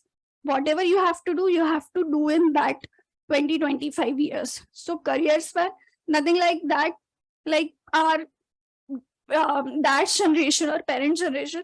We used to retire at 60. That is not going to happen anymore. So another question. So that I need not to speak more actually. So this question is basically to, have next conversation. What is your biggest fear to join the startup? Because we read a lot about startups these days. What is the definition of success? I'm still struggling with that definition when people say success. Oh, success of a startup. So there is someone with work-life balance who has mentioned time required. If you are in India, you have no work-life balance unless you do something on your own. If you are in employment, there is no work-life balance. Or you have to work for someone who believes in work-life balance. Yeah, so biggest word is risk. I mean, less than 3% of startups succeed. Succeed meaning you get your salaries, they don't shut down. So there is one segment which is coming up, selling the startups which are not in use, or they run out of money. And I have full bunch of startups who want to sell because XYZ reason. I cannot share that here. Yeah, so risk, completely understand. Even if you are in employment or you run your own advisory firm, one thing for sure which I have done, please support the founders. There will be times if you are in employment, you don't get paid, even for your notice period because they run out of money. Be supportive. I understand there will be obligations on you also. If you are in advisory, there will be times when you have to give free advisory or they won't have money to clear off your bills. Please support the founders because they have sacrificed a lot to start. And like, Sir said, it will come back to you in some or the other form. So you have to support the ecosystem. You might lose. Yes, there is a risk. What I have seen, I'll tell you, my observation, all the traditional CAs who are not CAs, companies who are profitable, they pay less than startups. Startups pay me minimum 2x of any other company which is on brick and mortar business pay, because they really respect you. They want to focus on their business so that you can take care of their finances and all, where you handle their finance. Okay, so if they are paying premium or else they are paying you respectfully, then there is no harm if you lose sometimes. So just be grateful that you get to work with the founders who are young, dynamic, and you are contributing to something. So yes, there is a risk, but the exposure that you get, I mean, one of you might be CFO of a startup at this stage. Even your first job, you can not CFO as a designation, but you can be the ultimate finance head for a particular startup. So that is possible. I don't think any other business would trust you with this responsibility. So startups is the, I mean, startup ecosystem is the only world where there would be trust in you. You will get the complete exposure. So yes, there will be uncertainty, risk, and work-life balance. I mean, in India, no one has work-life balance. Like Siddharth mentioned, no holidays, no festives. So don't expect that you have to move outside the country for that. Yeah, so most of the people fear about the uncertainty. It is there, it is part of that. You have to assume. Then the career options, I mean, you can start your own company, own venture, which will be definitely tech company. Any idea, just work it out. You can give 4-5 years of your life to experiment anything, which can be starting your own venture, or trying out different companies or joining any startup. You can be advisor to startups, like not just financial advisory, you can do deal advisory, FEMA.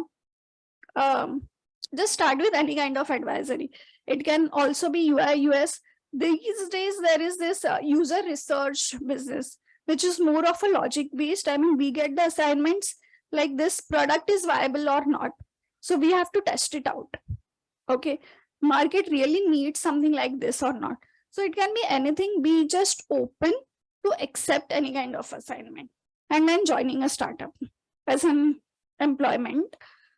Yes, you will have to work beyond working hours, day, night, carry your laptop even when you are on holidays. But again, that culture is changing, I would say. At the same time, you will get freedom to work from home, virtual offices, some incentives.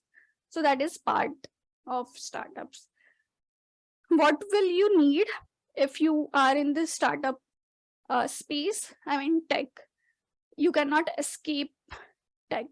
You have to keep yourself updated. Then ability to think beyond numbers.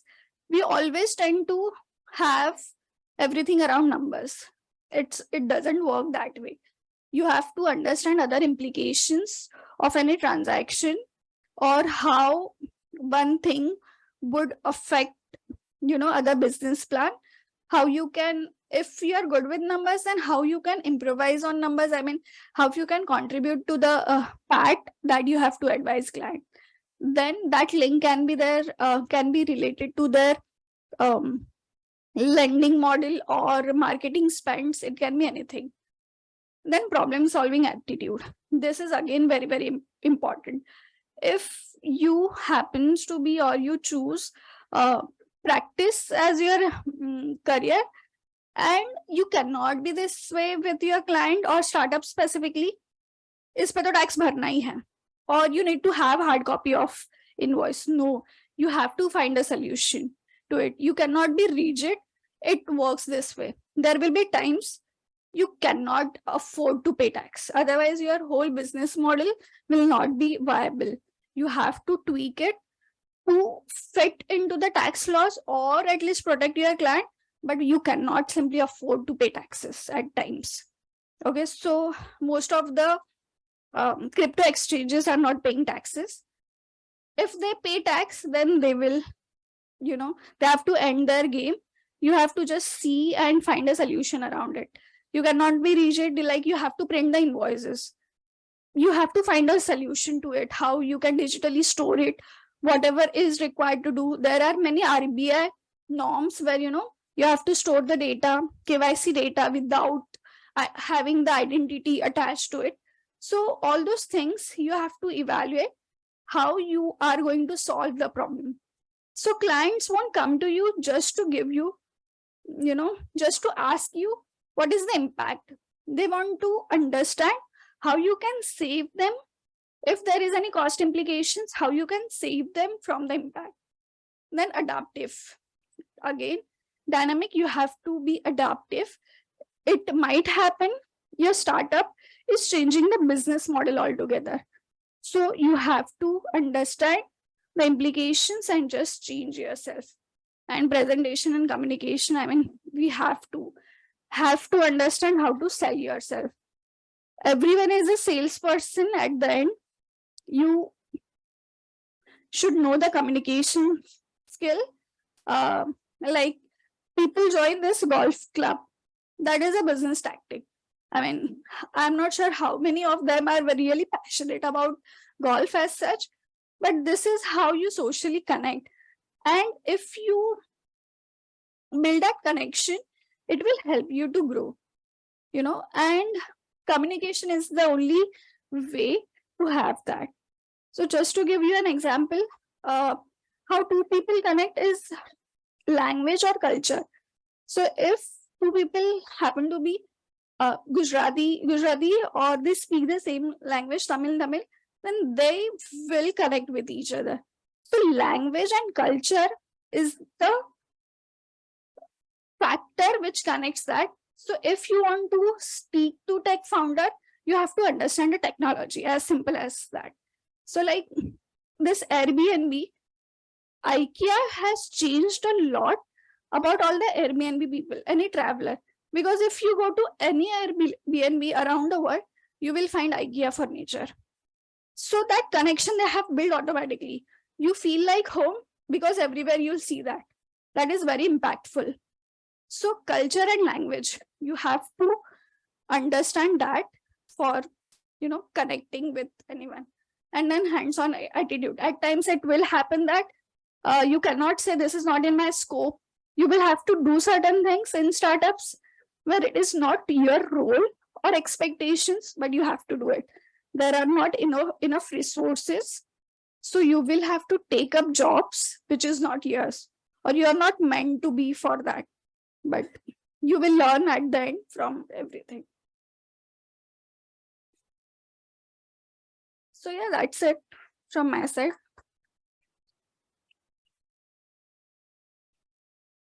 Yeah. And really sorry for this heat issue. Thank you very much, Namita. You mentioned a lot about startups and so passionately that, at times in startups, the CEO is actually the chief everything officer and not the chief executive officer. With this, I would now like to invite our third speaker, Kinnari, who's going to talk about mergers and acquisitions, and which is also a very interesting field. So over to you. Good evening, winners. We need to have another round of applause for you guys. I think it's a huge milestone. I mean, the feeling that you all must be feeling right now, the congratulation messages, maybe one of your boyfriend or girlfriends finally agreed to your proposal, all the uncle, aunties calling. So I'm sure this feeling must be really amazing. And I remember my times, it's obviously very nostalgic. And, you all should want this feeling to last. Okay, so that's, it's very important for this feeling to last. How many of y'all want this feeling to last? Okay, then you all should join the world of M&A. So, sorry, I just want another round of applause for all the women in this room. It's so nice to see so many girls.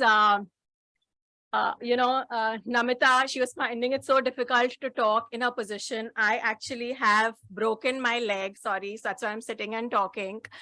And there are so many girls in this room. So, just one thing, sorry, digressing a little bit, but girls, please keep on, don't ever give up.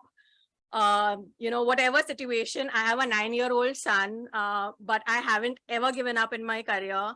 It was really difficult at times, but the point is you have to kind of keep showing up on a daily basis. Some days will be good, some days will be bad. There will be years you may do well, there will be years you'll do okay, but you have to keep moving on and you will get there. So please don't give up, girls. That's one thing. I'm really passionate about girls growing. So yeah. I think we jump to, technical subjects and technical subtopics of M&A.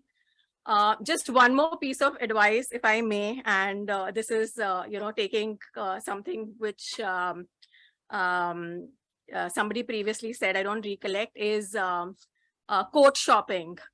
That, everybody goes coat shopping, the clients. But one thing that freshers do is also coat shopping, or is compensation shopping once they get their offer, right? Offer shopping. And please do not do that, because, the world is very small. Our industry is really small. And, we spoke about integrity, honesty. Something like doing this, it's a very small world. You will cross paths with the same set of professionals or the same set of employer again. When you're interested in joining, unless there is a genuine reason, but if you're just getting an offer only so that you can use that offer to get a higher offer somewhere, please don't do it, because in the long run, it is really going to be detrimental. So I just thought of saying this because somebody said fee quote. I was like, you can't do this shopping as well. It's okay. So yeah, M&A sounds very glamorous, right? Honestly, it is to an extent. I've qualified in 2004. I started my transaction advisory or so-called M&A advisory career in 2006. Now, there was this one question which somebody put, and I don't know whether it was in context to M&A, but the question was whether you can move careers. So if you started a particular practice or a particular kind of job, whether you can shift jobs and still do so well. So I started my career in tax. I come from a legacy of my father also being a CA. He had a traditional CA practice. And that's how I kind of started my career as tax. And I realized I cannot do it. I cannot meet officers. I cannot go to those government buildings. I cannot do compliance. I cannot do so much reading. And that's in 2006. I joined Grant Thornton as a fresher in the financial due diligence practice. And that time, obviously, I started as a fresher. Okay, so our times the salaries used to be 3.5 lakhs for starters, for freshers. And all my friends, were already at 6, 7 by then because they had completed 2 years. But I still decided, no, that's fine.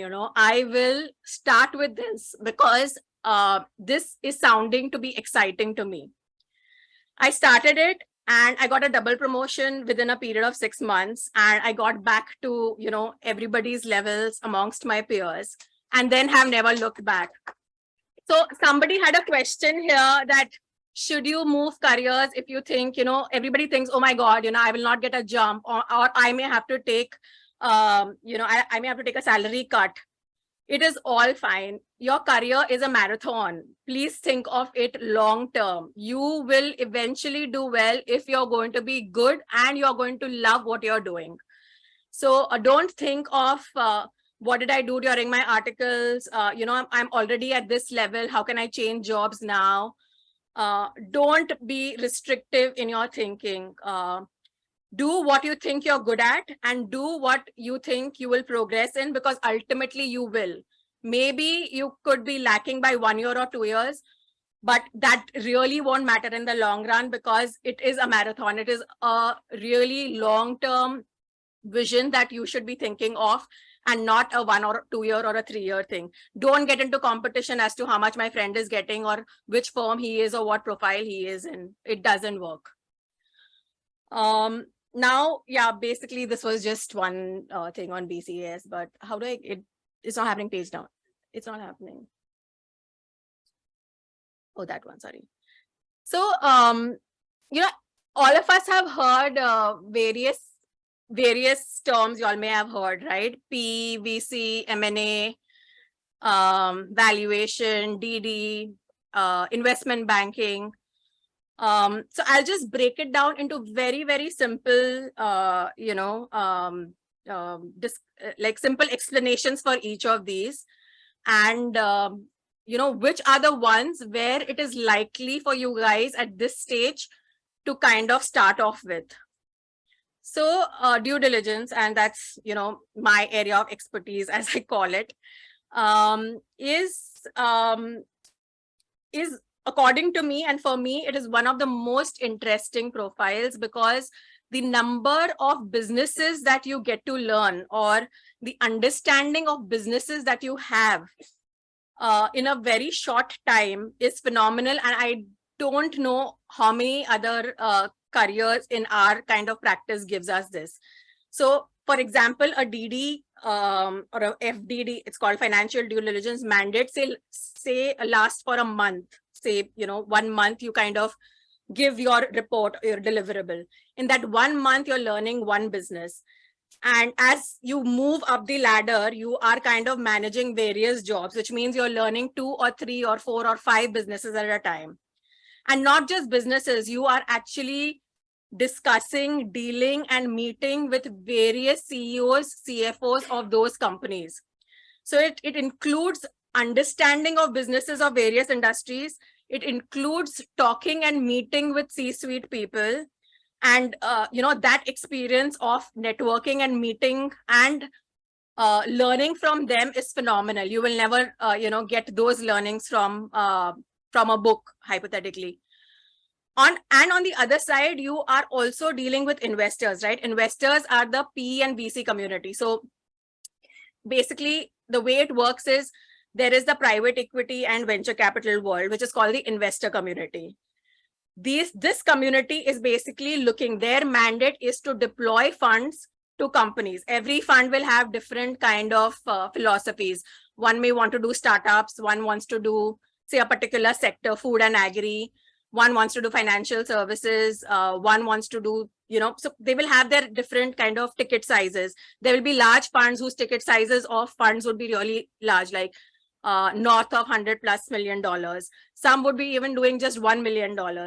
So depending on that, that's the clientele. So these are my clients, in an FDD profile, these would be your clients. And then there is a concept called as a target company, which means that is the company in which they are investing. Now, the only thing, FDD, there wasn't a subject, right, in our curriculum, but FDD is basically just a combination of basic common sense and your basic accounting skills. That's it. There is no other skill that is required to start in a FDD profile. The best suitors to do FDD and, companies kind of look at candidates who have done statutory audit in their articleship as the most preferred profile to kind of, join FDD. So today, when I get CVs, I would prefer seeing a stat audit. Not that I would not look at tax. Somebody took me since I had a tax in my CV. So, I definitely look at all kind of CVs. When I joined GT, they saw my tax background and still took me in, though at a fresher salary, but never mind. Statutory audit is preferred, and because statutory audit skills are required for FDD, in some sense, it overlaps slightly. Now, what is FDD exactly? So FDD is everything that you do in statutory audit in terms of every item of the financial statement, of the income statement and balance sheet, everything that we do in terms of revenue recognition, revenue completion, cutoff procedures, all of that we do, but we do much more. Now let me ask you a question. There is a company A whose revenue has increased, say, from 1,000 to 2,000. There is a company B whose revenue has increased from 1,000 to 1,500. Which company is done better? Can't hear. Depends on. Oh, let's ask. So, yeah. Like.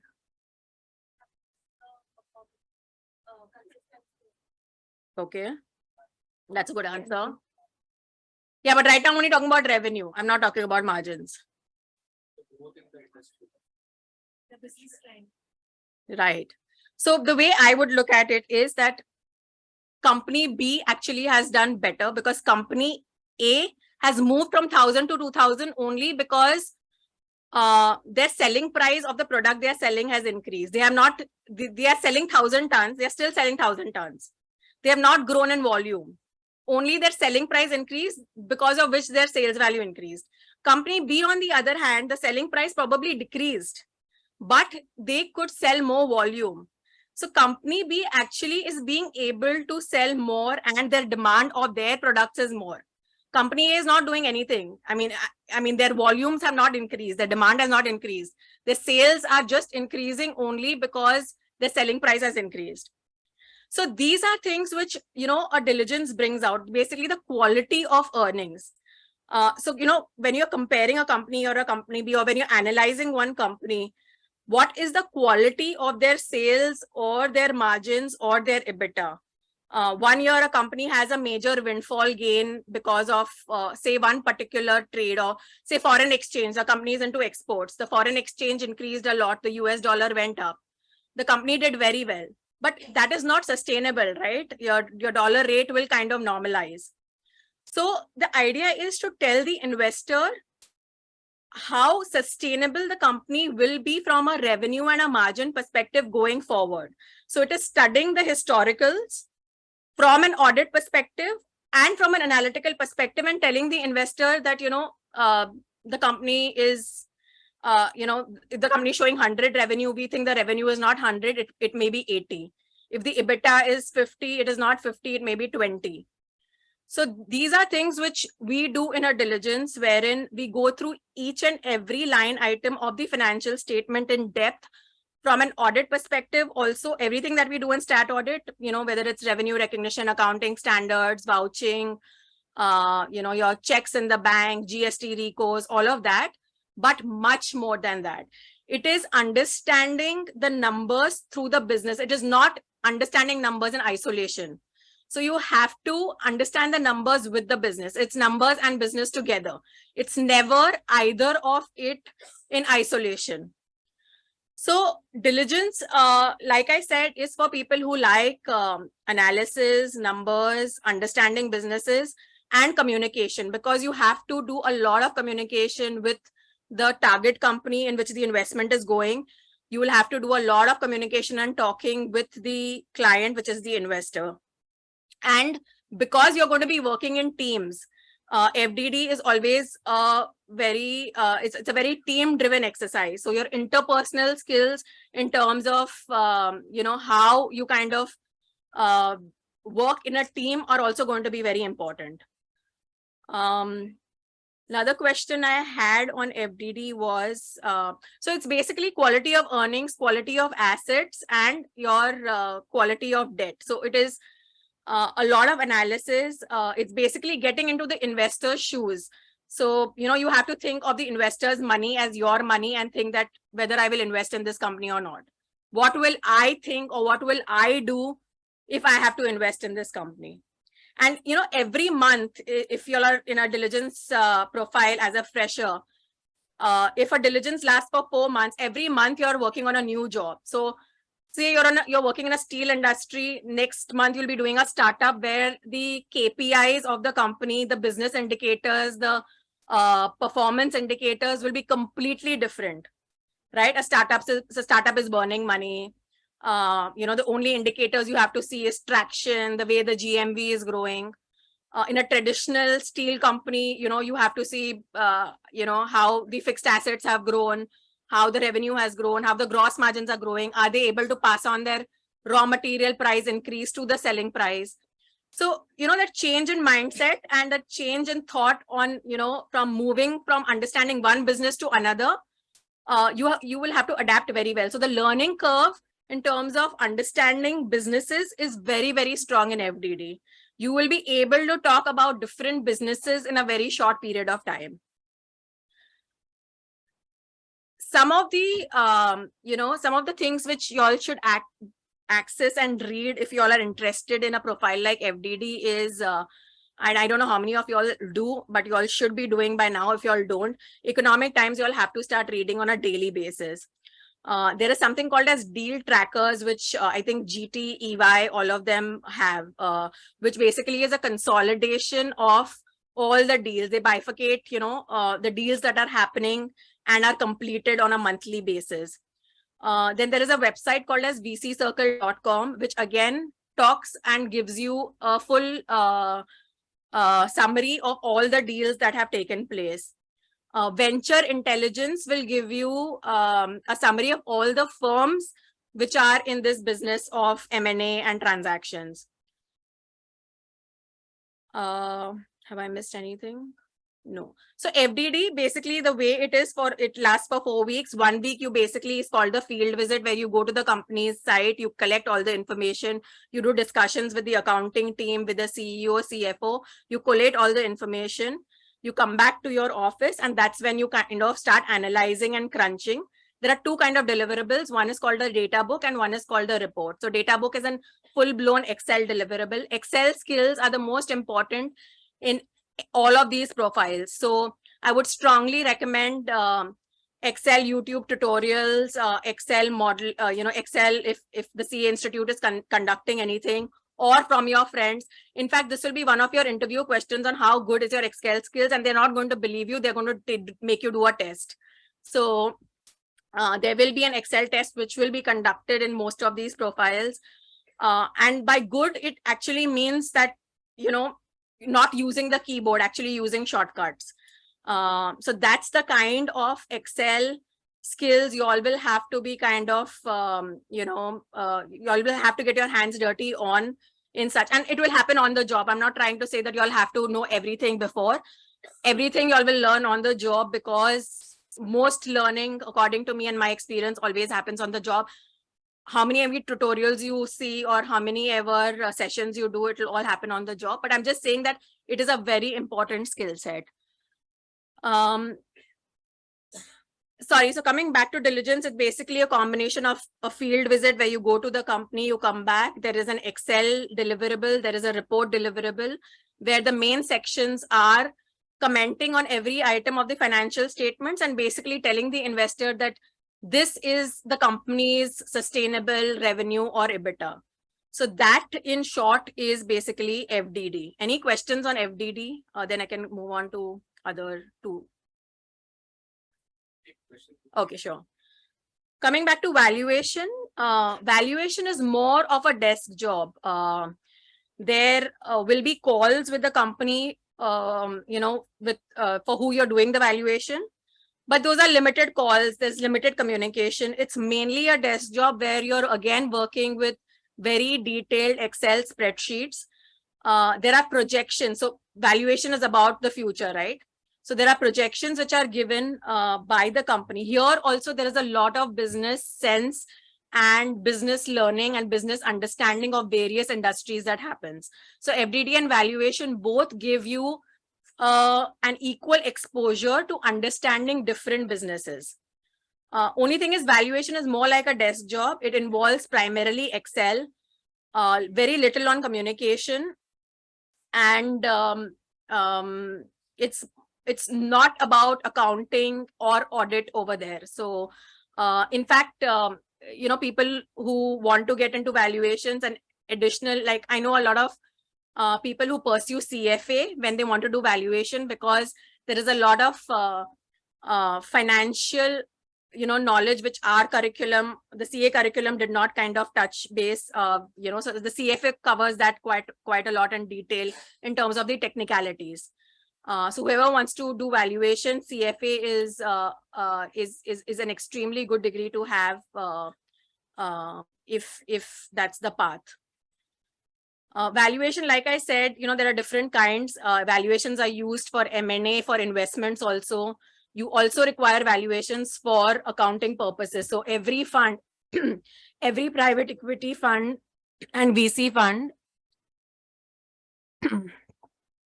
has to, do their fund valuation also, because a fund also has to report to their ultimate funds, right, as to how their portfolio is doing.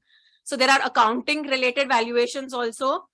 And then there are valuations which are related to transactions also. So there are two kinds of valuations. So these accounting valuations are more like your retainer kind of jobs, which keep coming. And transaction based is when there is a transaction, whether it is a M&A or private equity, that's when these valuation jobs come.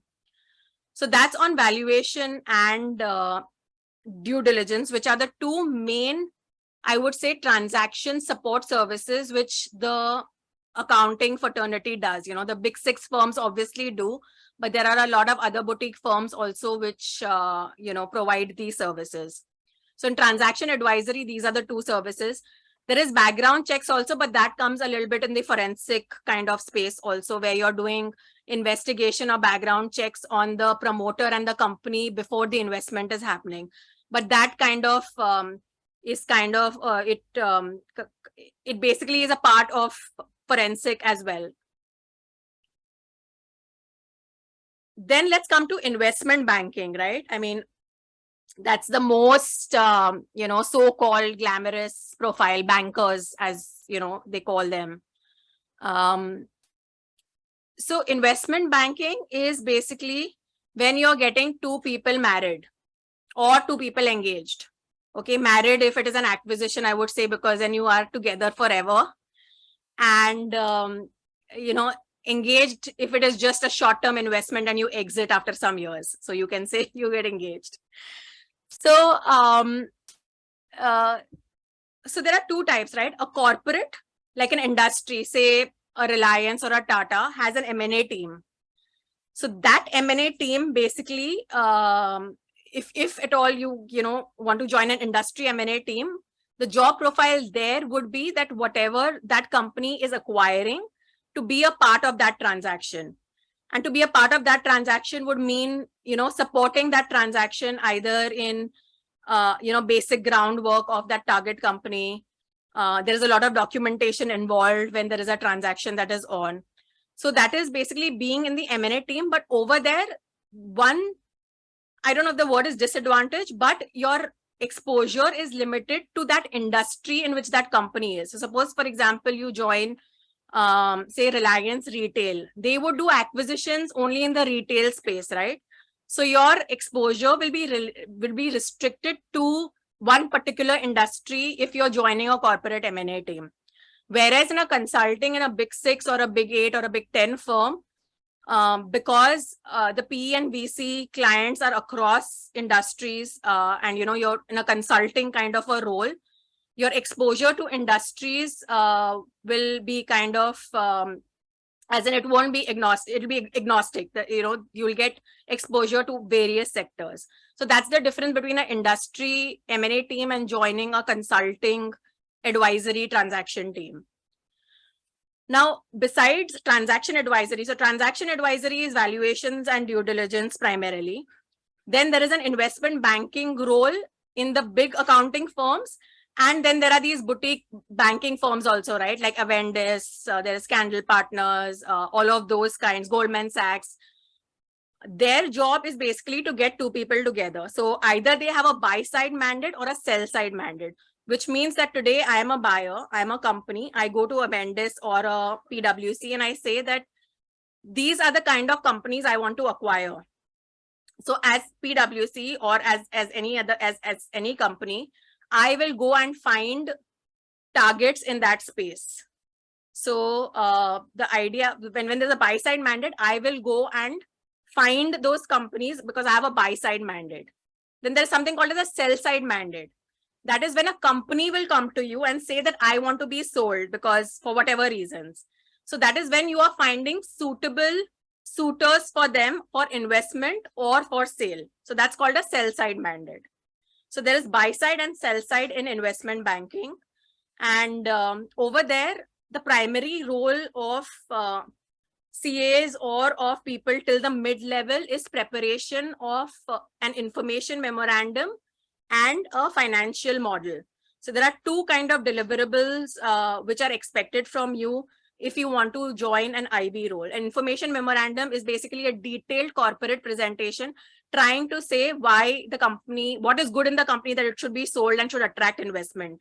And then there is a business model, which is similar to valuation in the sense it's a very detailed projections of the company. It's a financial model, basically. Again, if you are interested in valuation or in IB, financial modeling courses and going to YouTubes and seeing financial modeling is extremely important. So that is investment banking, where your fees or where the fees of consulting firms are fully dependent on the closure of the transaction and the consummation of the transaction. If the transaction does not happen, you get very, very less fee for the preparation of those deliverables. So those bonuses that, you all must have heard of, 50%, 80%, 100% of CTCs in the banking roles are dependent on the closure of these transactions if they happen in these banking roles, because you get 1% or 2% or 3% of the fee. So suppose if the transaction size was 1,000 crores, then the company who has the mandate would directly get 3% of that. So those are the kind of fees that you get or a firm gets in a banking kind of practice.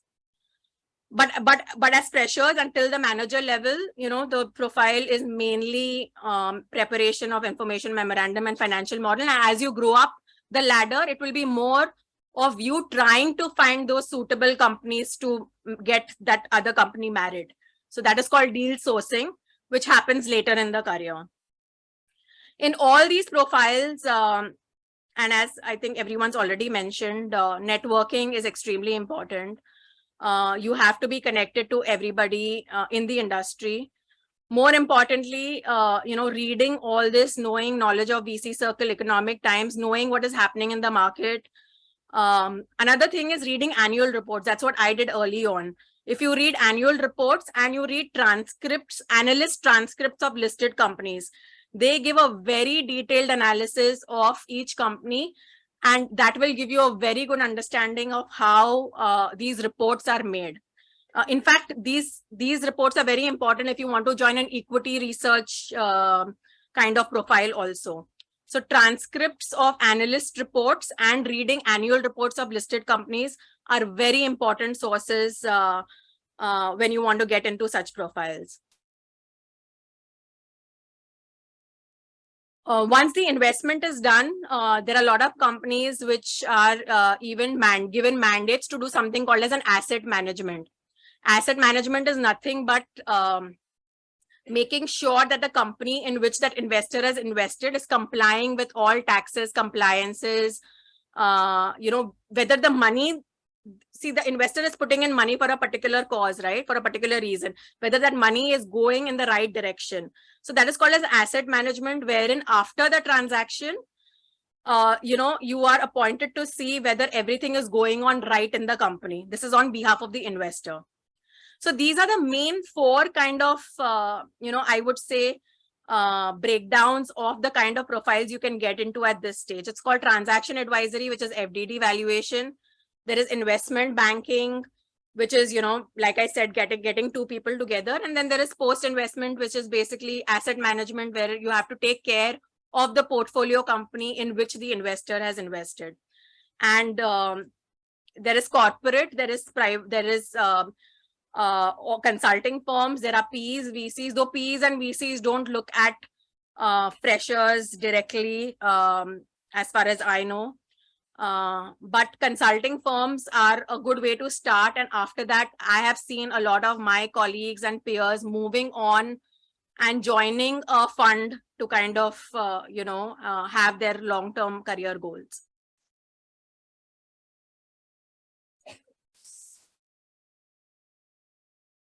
So yeah, I think most of this we have discussed, but only thing is in fundraising, there's something called as a debt syndication also. So that is when, this all I was speaking right now was for equity, but there's something called as a debt syndication wherein you are trying to help a company raise funds through a bank. So those kind of profiles also are called as banking profiles itself. Like I said, there can be a sell side mandate or a buy side mandate.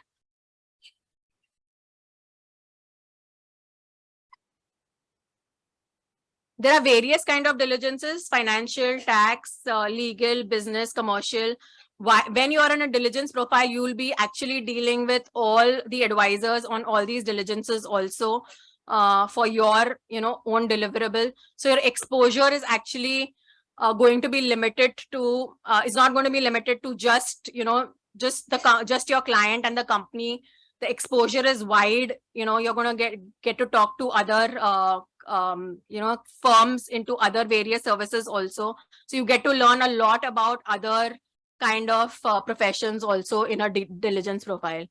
Financial modeling we discussed, it's mainly required for in a banking role and for valuations.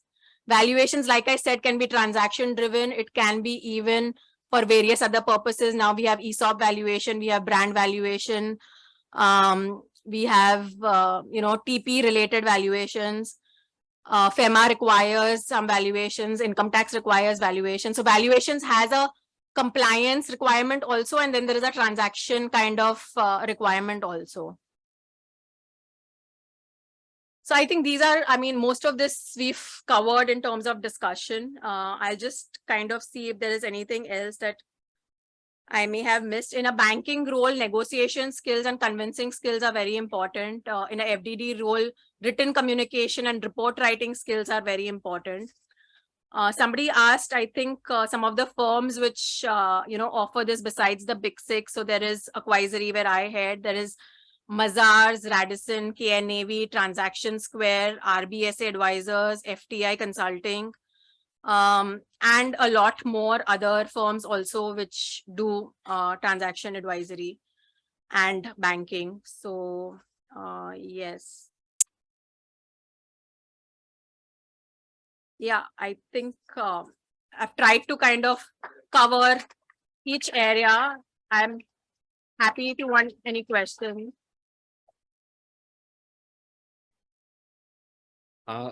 Thank you very much. Thank you. It was quite an insightful session. So can we have all the speakers on the dais now? We can take one question or maximum 2 questions per speaker. So who would like to go for a question? Anyone has any questions? If there's anyone who would like to ask a question, please raise your hand. Yes, please. Just a minute, just a minute. You'll get the mic.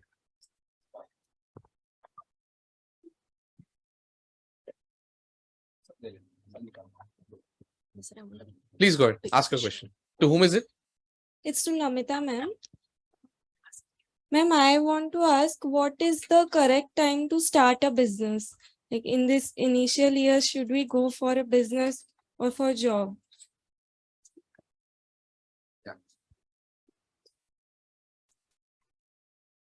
Who's going next? Oh, anyone else has a question? Okay, so firstly, before getting into startups, no sir, no ma'am, you have to call by first name, just Namita.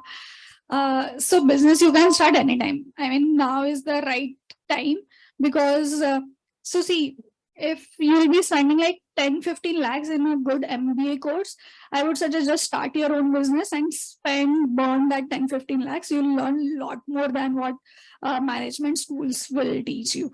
Okay, so anytime is good. Yeah. Thank you. Any other questions, please, from the audience? Generally, it is said that if you don't ask questions, there are 2 options. One is either you've understood everything or you've understood nothing. So I think I'll go with the first observation. Okay, we have a question. Yeah. Hello. My question is to Namita.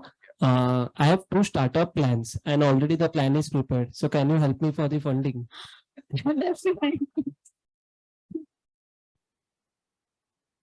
Grabbing the opportunity. You see. Yeah, I'll get the sweat equity first and then I'll do. Okay, thank you. Any other questions, please?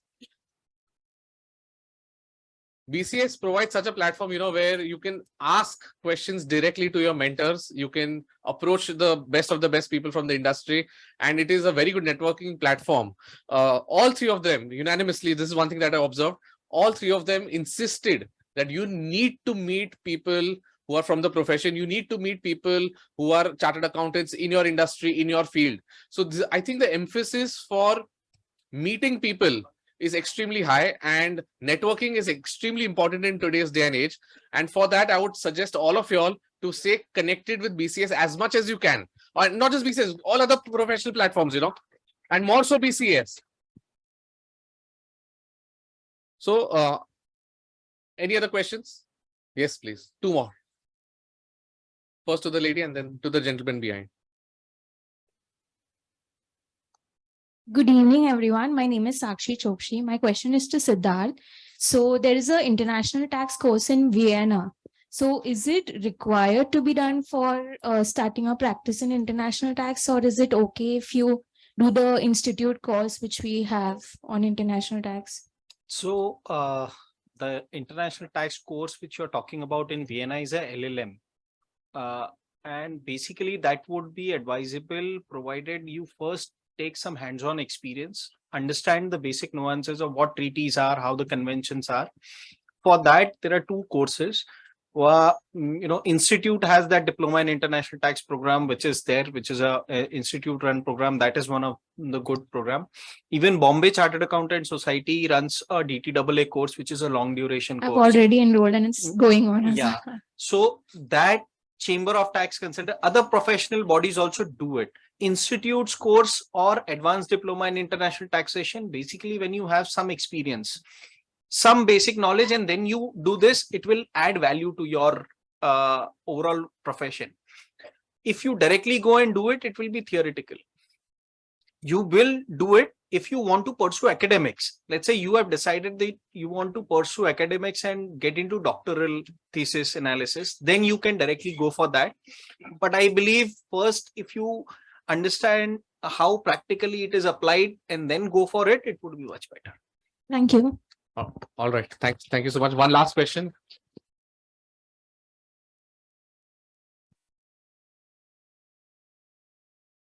So my question would be to all three of you that while we learned about many courses and many opportunities, but traditional chartered accountant like doing audit, taxation, compliance, and reporting and certification, and on the other side there is finance field where like many of us does not have any experience during our articleship or during our course of chartered accountancy as well.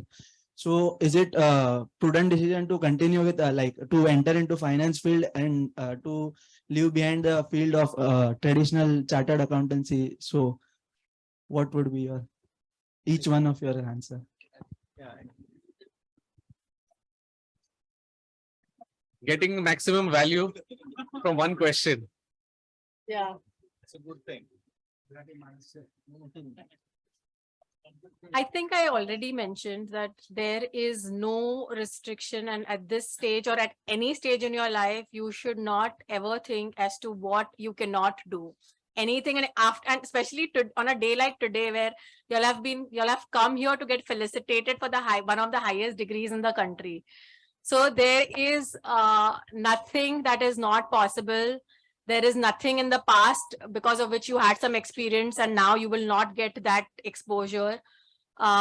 It could be slow. You may take time sometimes, but you have to. And like I said, I had given you my example where I moved from tax to FDD and I started at a base salary. So do not ever think that, your articleship or your number of attempts or your non-Big Four or anything will come in the way of your career. You will do and can do as much and even better than your, whoever you're comparing yourself to. So, yeah. Thank you.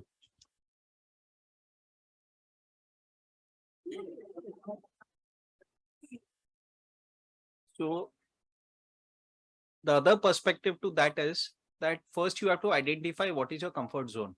See, it's not necessary that everyone will do only a specific segment. Everyone is not going to specialize. You see what is your capability. That is also important. Everyone cannot be a good leader. There are good team members also. And a team comprises of people, because if everyone is going and selling, who will do the work? Okay. There are people who can be good executionists. There can be team members who cannot be the front-ending person, but they can execute well at back end. They can connect well. So you need to see where you fit yourself in. If you feel that you are good for a traditional practice and you are content with it, go for it. Don't think that finance guy will earn more. He has got a car before you have gotten. It's okay. We have seen people landing in Tihar jail as well, right? With the pace they have progressed. So it's not about the pace who goes first. The point is, what is your territory? What is your domain? You like finance more, you're passionate about finance, go for it. Don't think about a normal practice. If you are not sure what you should be doing, learn at the basic ground level, do multiple things. That will, after a few years, you will get clarity that, okay, this is something which I want to do more. So it's, I mean, there is no right answer for that, but apply first, think what you like, then you should go about it. Thank you. Okay, thank you. Yeah, I mean, for first 4-5 years, you can experiment anything you want, try different geography like Goa, try working in Goa, try different industry, insurance, pharma, education, different companies, startups, big corporates, multinationals, and give good 4-5 years so that you will know what you enjoy. And over long term, that will definitely give you, what you will feel. I have lost X amount of money or X years of your life. Nothing like that. Just go and explore. Thank you so much. Thank you very much. So with this, we end our session for asking questions, and I would request our chairman, Narayan sir, the ones who don't know him, he's like the rock star of the CA industry. So I would request him to please give the photo frames to all our speaking. Sure. We have CA Sagar Talreja, who's going to talk about the youth residential refresher course. 2 minutes. Yeah. Thank you so much, sir. Yeah. So firstly, congratulations to all of you for passing as chartered accountants. I'm CA Sagar Talreja, and one big announcement for all of you all is that this year we're having another big event from the BCAS, which is the 10th YRRC. The Youth Residential Refresher Course is going to be held from 17th to 19th March for qualified young CAs like all of you. And so the event is going to be held at Novotel Imagica. And for many of y'all who have put in so many hours of hard work and all, this event is going to be an event which is not just going to be having speaker sessions, but also fun events. And the banners are going to be shared with all of y'all in relation to it. And some of the sessions which we are going to have is what we spoke about right now with some of the speakers, that we have startup events. We have events in branding, then also deglobalization, and also in relation to the latest opportunities available for CAs. So this is the 10th edition of YRRC. We are making it bigger and better than ever. It's open to all of you CAs as well as your friends who are from other professions. So please take advantage of this. It is the like earlier we had it online, and this time it's going to be physical, and we have a great deal for all of you. Thank you so much. Sagar, forgot to add that it is only below 35 years of age. Yeah. So all 35 years, young people, okay, and younger. So all of you all can attend, and those who are older, we are having other events also from BCS. So please take advantage of this opportunity. It's the first time you're having it in such a big venue. Thank you so much. Thank you, Sagar, and thank you, Vivek. We have this concept of instantly gratifying. So we instantly give a photograph to the speaker, the photograph which is clicked here actually. So the first photograph, it is to Kinnari. I'll request my convener Preeti to come here. She has been coordinating with Kinnari actually, so.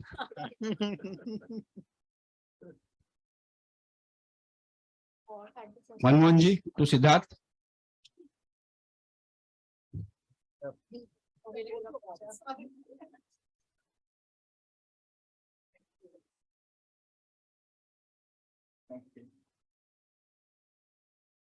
And my third comment to Namita.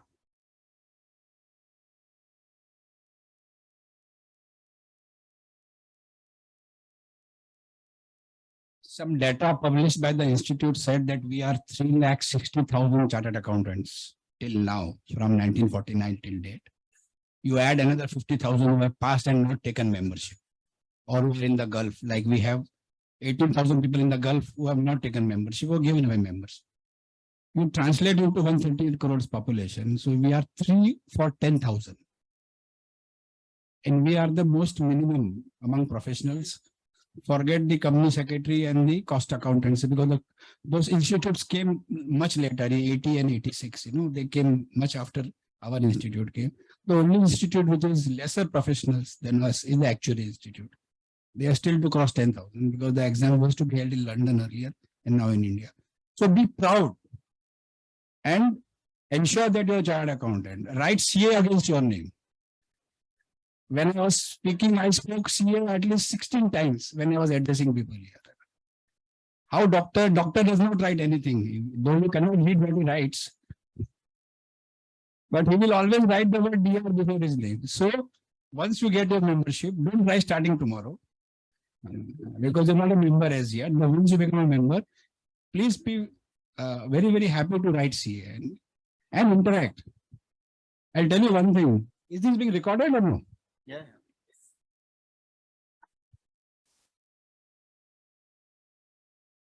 A very thin difference between a chartered accountant and an MBA. Chartered accountants, MBAs, relatively to a chartered accountant, his thought process of understanding is pretty low compared to a chartered accountant. But when he goes for a presentation and presentation skills, how Namita mentioned, he can sell 25 crore ka issue बेच सकता है आराम से जाके उधर, है ना? Chartered account is different, She asked two questions. Nobody answered any question actually, Even Siddharth asked 2 questions, nobody answered. शर्माने का नहीं, क्या होगा? अभी इंस्टीट्यूट सर्टिफिकेट वापस लेने वाला नहीं है ना. और प्रिंसिपल क्या बोलेगा उसको जाने दो किधर भी यार, क्या फर्क पड़ता है? आपका स्टाइपेंड क्लियर हो गया, फॉर्म हो गया ना, ऑनलाइन बाय बाय. सो chartered accountant का problem क्या है? He has crores worth of wisdom and all, but he can't present. So get into the skills. We have this presentation skills course which is starting from this Friday. It's 2 weekends. You should attend it. I started speaking after attending this course 25 years. So ऐसा नहीं है कि everybody is born with that talent and all. लेकिन how do you beat other professionals? Is how you speak. How all the 3 people said कि connect करो, basic से चालू करो और ऊपर आगे बढ़ो. In India, we have almost 1.5 crore cricketers trying to vie for the national team. खाली 11 ही होते हैं ना, या 5 एक्स्ट्रा पकड़ लो जो 16 में बैठते हैं वो, उसके बाद तो नहीं होते हैं ना वो की. लेकिन बाकी लोग सब जगह खेलते हैं ना, ऐसा तो नहीं कि नहीं खेलते हैं. So you vie for the top, but start from the basics. चलो, that's all. Anybody else? Now what do? We cut the cake. We have a VOT. You have to speak something? Just one point for them. Last point is that as financial professionals, what we are always taught is we are too analytical. We evaluate everything before we take decision. We keep evaluating. Like even for stock markets, we think this is going to happen. We evaluate while the profit making opportunity is gone.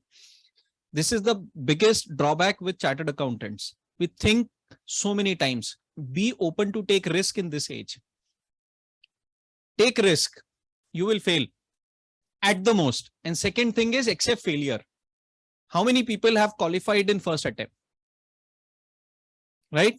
Now, these people are very good because they've qualified, but at the same time, they have not tasted the flavor of failure. I am a product till CA final, first attempt all throughout, CS simultaneously. CA final took 4 attempts, one group, only one group. I have seen 199 with 59 and 39 as well.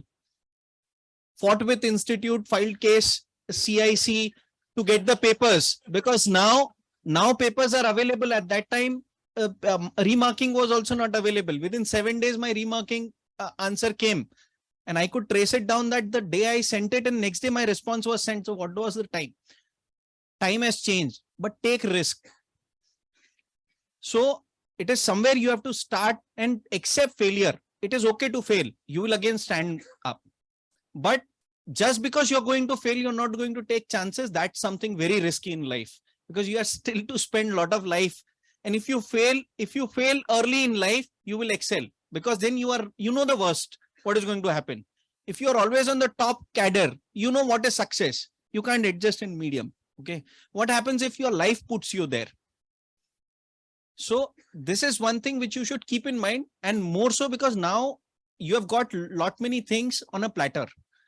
Some people would have struggled till here, but if you would have got everything on platter, then you feel that it is very easy for you to move on. It's not that easy, because if you come back to zero, you should be stable. And that is where, I hear sometimes there was, in my, the place where I did CA, a young chartered accountant student committed a suicide in between examination because his paper did not go well. Now, it's just 6 months. Your life is more important than that. So these kind of decisions, when you go in profession, do not take, because accept failure. That is the major part which you should learn, that accepting failure is not getting down in life. You can again start and you can do something else. Yes, stands for come again, 6 months.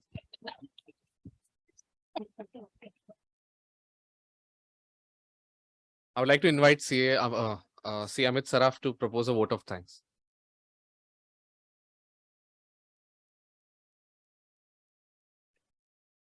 So hi everyone. I have the pleasurable task of offering the vote of thanks today. I'd start off with thanking our 3 learned speakers who have had delivered a great session. So huge round of applause for them. I'd also like to thank the OBs, the chairman, the conveners, the coordinators, the back support staff, and last but not the least, I would like to thank all of you for having come today and made this a grand success. So huge round of applause for you too. Next, I'll cover some forthcoming events of the BCAS. There's a public lecture meeting on the budget that's happening on the 7th of Feb at Yogi Sabhagrah. So it's free for all. Please do come. A hot topic, Chat GPT, an opportunity or a threat to professionals. It's a virtual session by the Technology Committee on 18th Feb. So please do look out.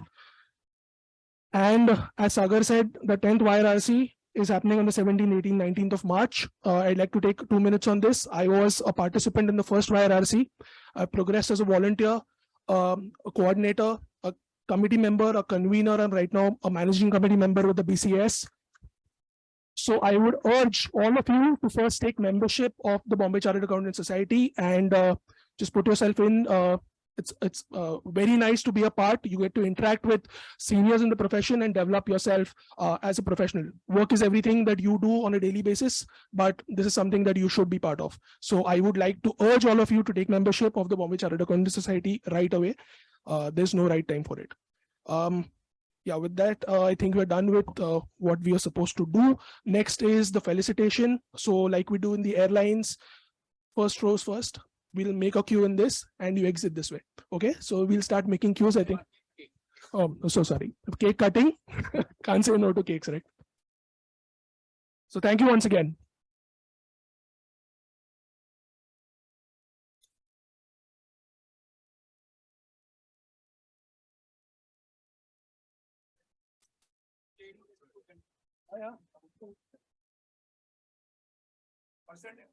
Today we have no rank holders. What the two who scored only 4? Exact 400. Anybody who has scored exact 400? Come.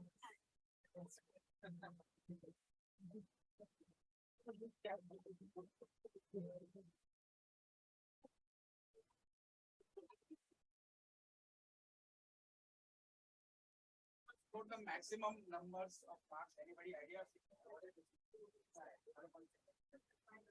550, 600. Come on. I need to avoid your lowest mark. Come.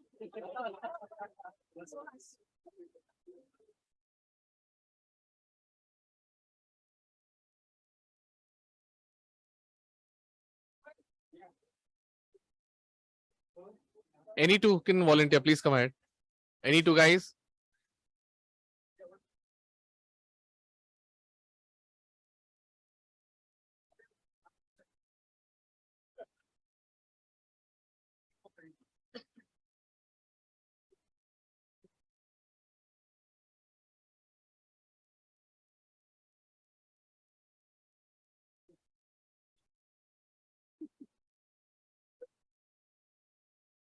So for the ones who are sitting and can't see what's written on the cake, it's written as achievers. So this is to celebrate your success. Even on the memento, it's written achievers.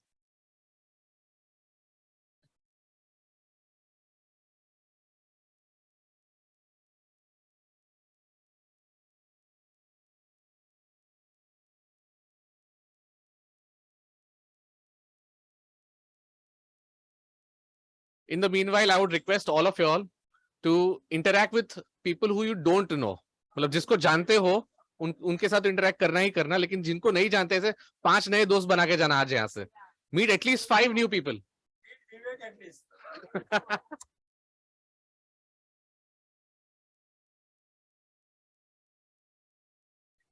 हाँ sir, rotational basis पे.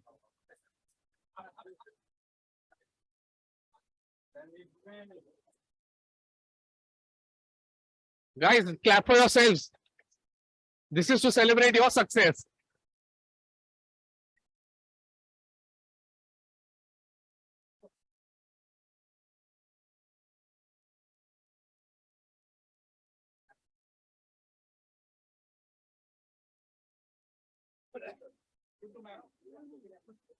Take small piece.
हाँ, बोला? हाँ ना, उसने The ones who are standing.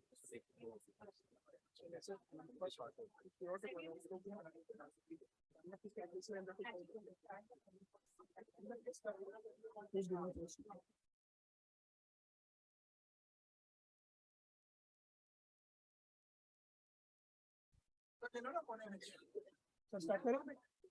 Narayan sir start करो.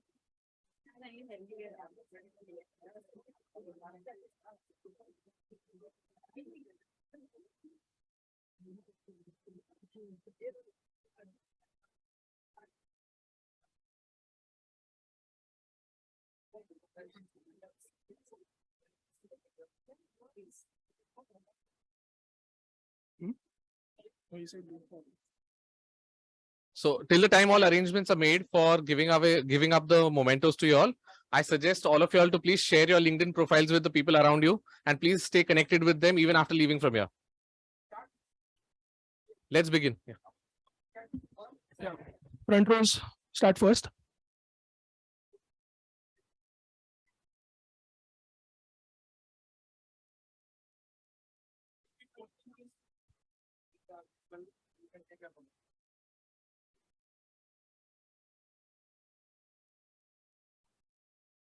The photographs and the feedback links will directly be sent to you on WhatsApp.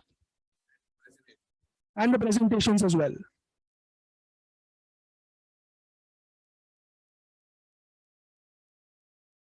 I'll request everyone, if you get your memento, please use the other aisle to step outside, please.